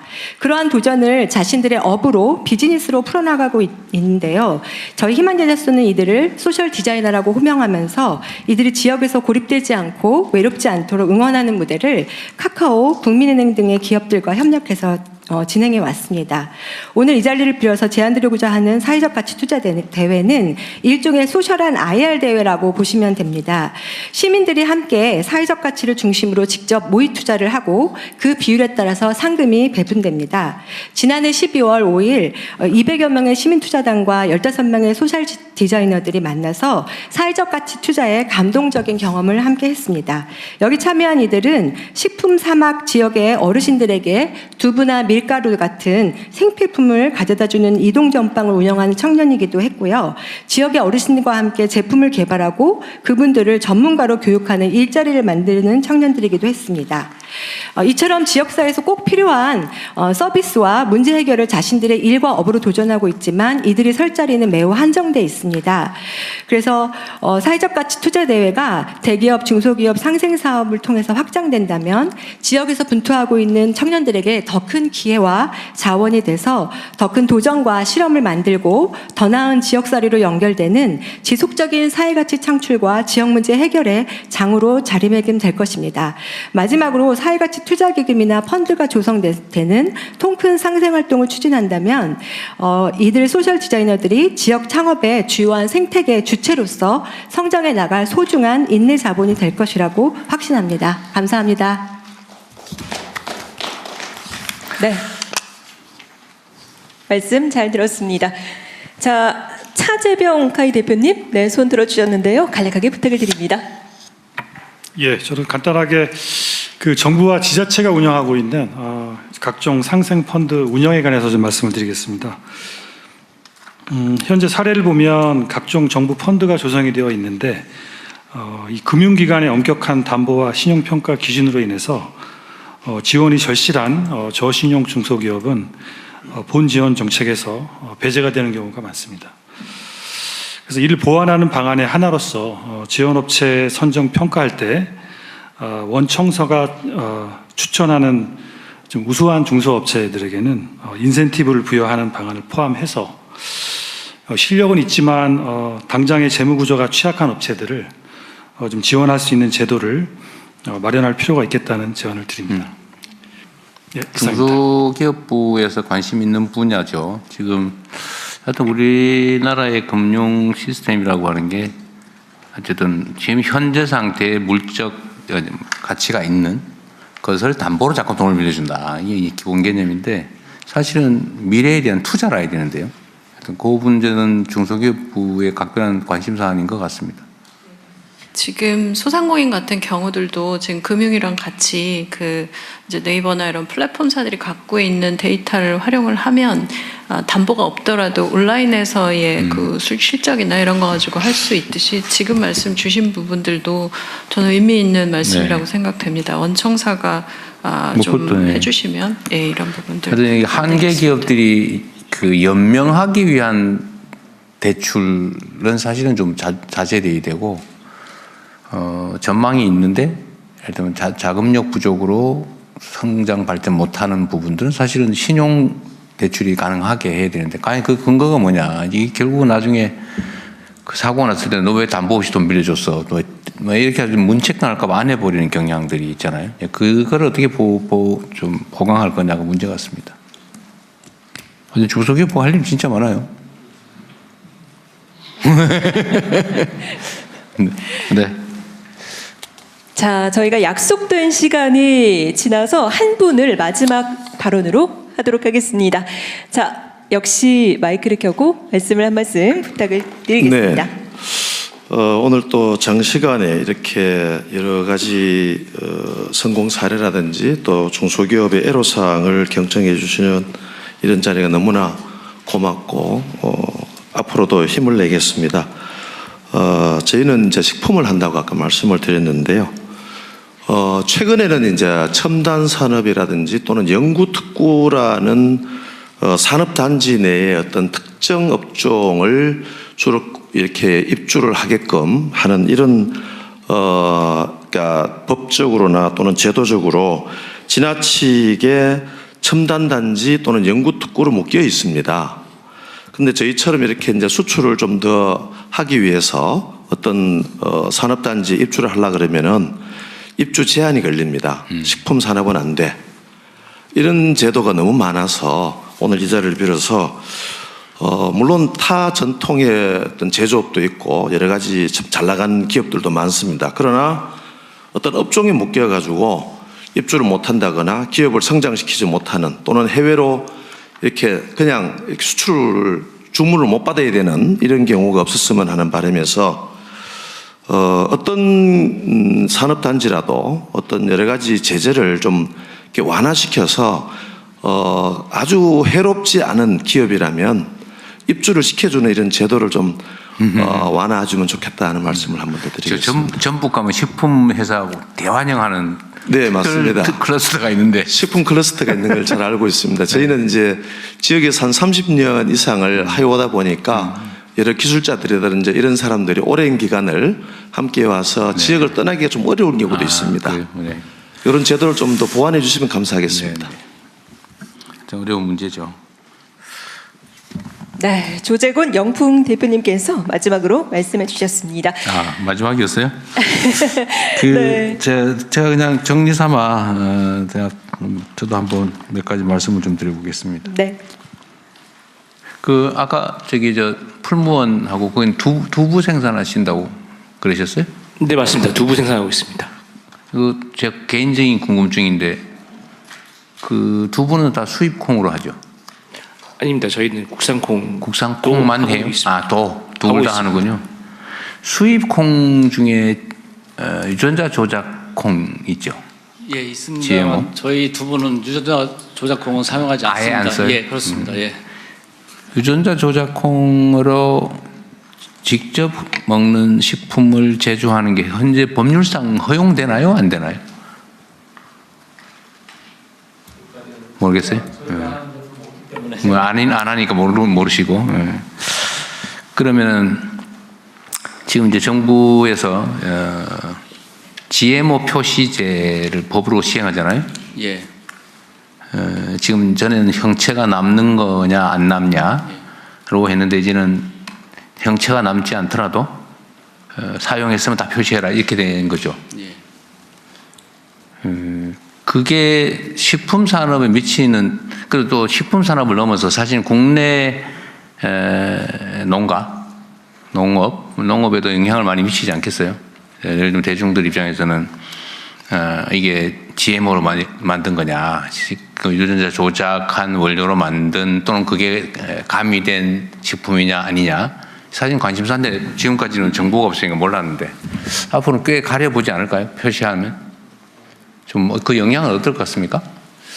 아무래도 현재까지 저희 보면 저희 두부 국산과 수입을 같이 병행해서 하고 있습니다. 뭐냐면 아무래도 수입콩 자체가 가격이 싸다 보니까 예를 들어 국산 콩은 두부 한 모가 한 시중에 3,000원, 4,000원 판다면 수입 두부는 싼 거는 1,500원 뭐 전 가격 이하기 때문에 유통되고 있는데, 그런데 저희는 그걸 쓰고 있지 않지만 어쨌든 국산의 콩에 더 지금 더 생산 내지는 하려면 그런 것들이 더 필요할 것 같고요. 예, 그렇습니다.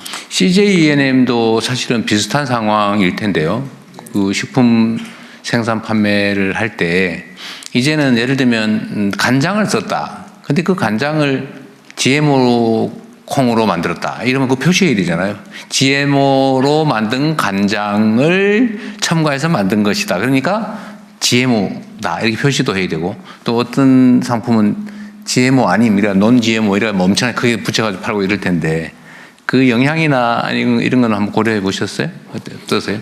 대통령 죄송합니다만 제가 엔터 업계라 식품 업계는 아니지만요. 소비자 입장에서 본다면 아직까지 뭐 과학적으로 검증은 안 됐습니다만 그 표시가 되면 소비자 입장에선 굉장히 좀 이제 구매가 꺼려지는. 제가 유치하고 헷갈렸군요. 네. 일단 네네네.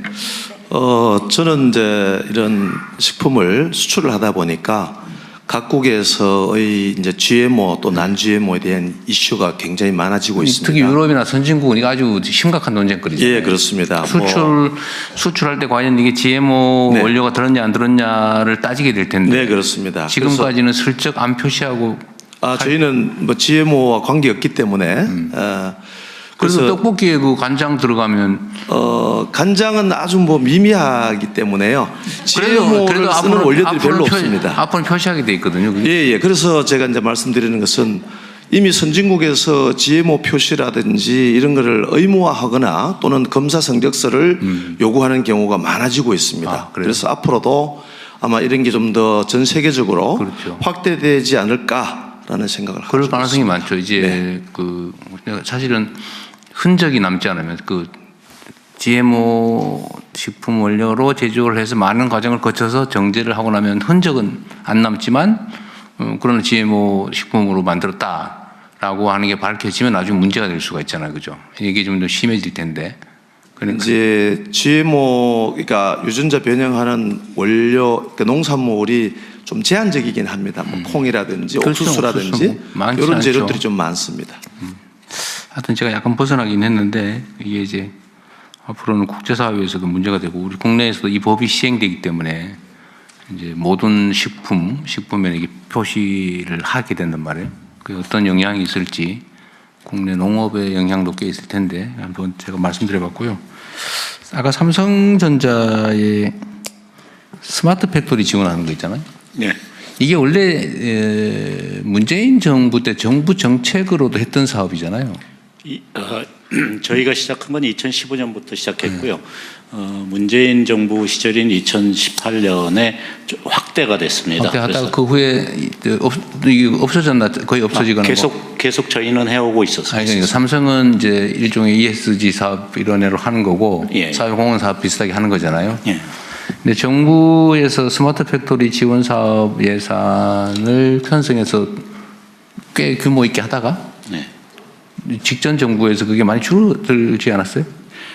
예산 규모가 정확히 어느 정도로 줄어들었는지는 제가 그럼 정부 지원과 관계없이 독자적으로 100% 독자적으로 하신 거예요? 저희가 하는 방식이 기본적으로 중소벤처기업부하고 매칭 형태로 합니다. 매칭 형태로. 보통 연간 100억 정도 해서 정부 예산 100억. 지금 스마트 팩토리 지원 예산이 그럼 변경이 없었던 거예요? 제가 알기로는 팍 줄었다가 다시 우리 정부에서 올린 거 아니에요? 네네. 지금 새로 늘었고요. 이번 정부 들어서 좀 더 늘린 거잖아요. 저희 정부 들어서 우리 정부 들어서 많이 들었습니다. 그러니까 그게 사실 아까 말씀하신 것처럼 불량률 개선이나 실제로 현장에서는 스마트 팩토리 지원을 했더니 오히려 고용이 늘더라. 예, 맞습니다. 생산성도 엄청 올라가고. 그 사실 매우 효과적인 사업이고 이제 앞으로는 이제 디지털화 정도가 아니라 이제 인공지능화 로 전환하면 사실은 대대적으로 전환하지 않으면 우리가 다 퇴출될 가능성도 있는데. 예, 맞습니다. 그래서 올해부터 저희도 중소벤처기업부하고 함께 이 중소 이 업체들을 대상으로 해서 그 제조 AI 그 지원을 올해부터 시작하기 위해서 저희는 멘토들한테 별도로 인원을 선정해서 AI 교육을 지금 시키고 있습니다. 그래서 본격적으로 프로그램이 진행되면은 이제 중소업체들한테 이 지원하고 이식하는 그런 프로그램. 그러니까 스마트 팩토리 단계를 이제 넘어서 말씀하신 제조 AI로 인공지능화로 또 한 단계 올라가잖아요. 예, 맞습니다. 그렇게. 예, 산업부에서 지난번에 대통령님 산업부 장관이 어디 경남 타운홀에 갈 때 한번 말씀드렸는데 맥스 계획이라고 제조 인공지능 전환. 저희 예산 혹시 더 예산을 더 우리가 또 추가적으로 쓸 수 있는 그런 상황 되면 굉장히 크게 스마트 팩토리 말씀하신 다음 단계로 대기업과 대기업 자체적인 맥스 알라이언스 하지만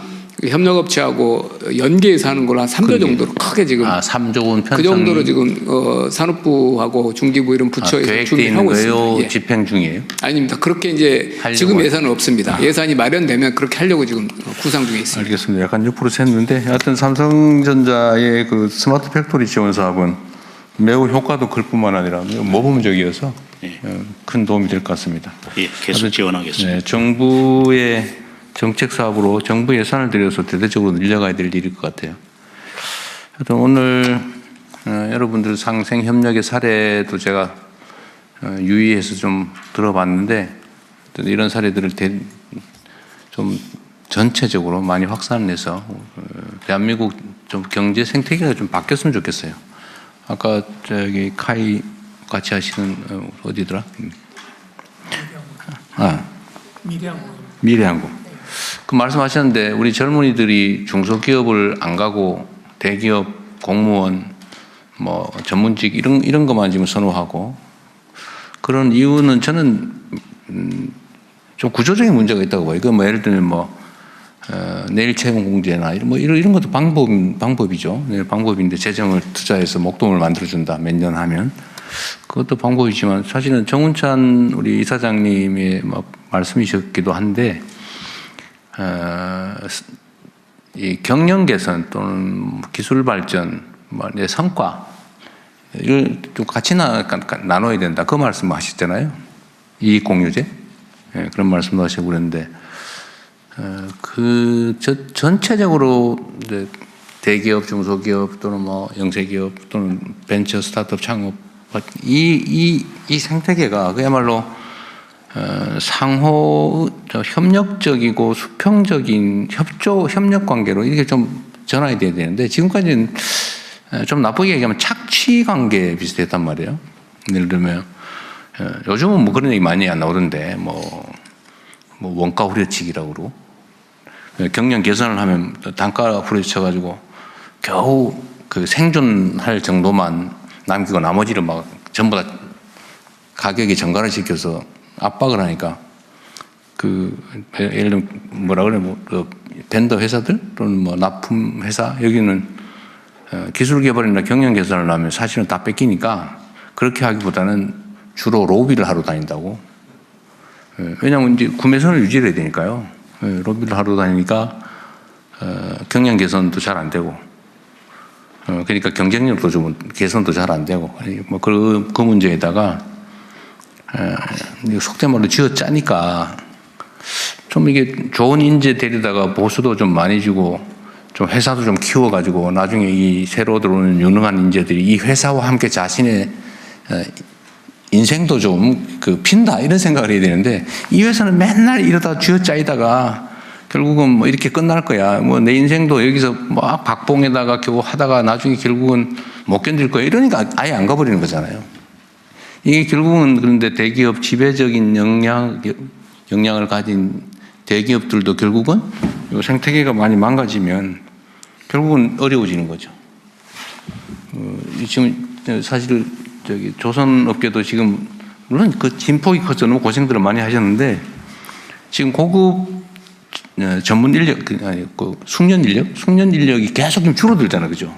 그러니까 이게 다시 재충전은 안 되고 이게 다시 나중에 어떻게 할지 고민을 할지 결국은 이제 인공지능 도입하는 거에 막 주력하시는 것 같은데.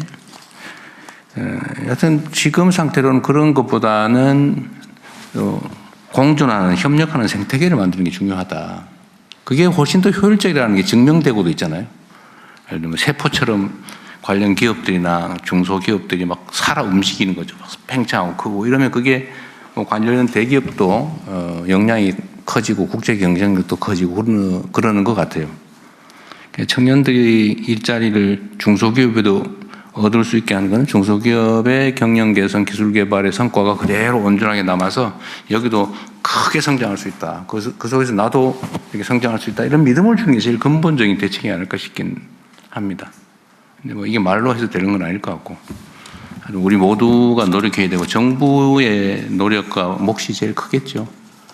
어쨌든 한 단계씩 착취형 수직 구조에서 상생형 수평 구조로 전환될 수 있도록 우리 모두가 함께 노력하면 좋겠고요. 여러분들의 이 선도적인 역할이 앞으로 대한민국 경제 질서를 바꾸는 데 큰 도움이 될 것 같습니다. 감사드립니다. 네, 말씀 감사드립니다. 자, 아쉽지만 오늘 이 시간 정리할 시간이 됐는데요. 이상으로 오늘 행사를 모두 마무리하겠습니다. 오늘 끝까지 함께해 주신 모든 분들께 다시 한번 진심으로 감사 인사를 드리겠습니다.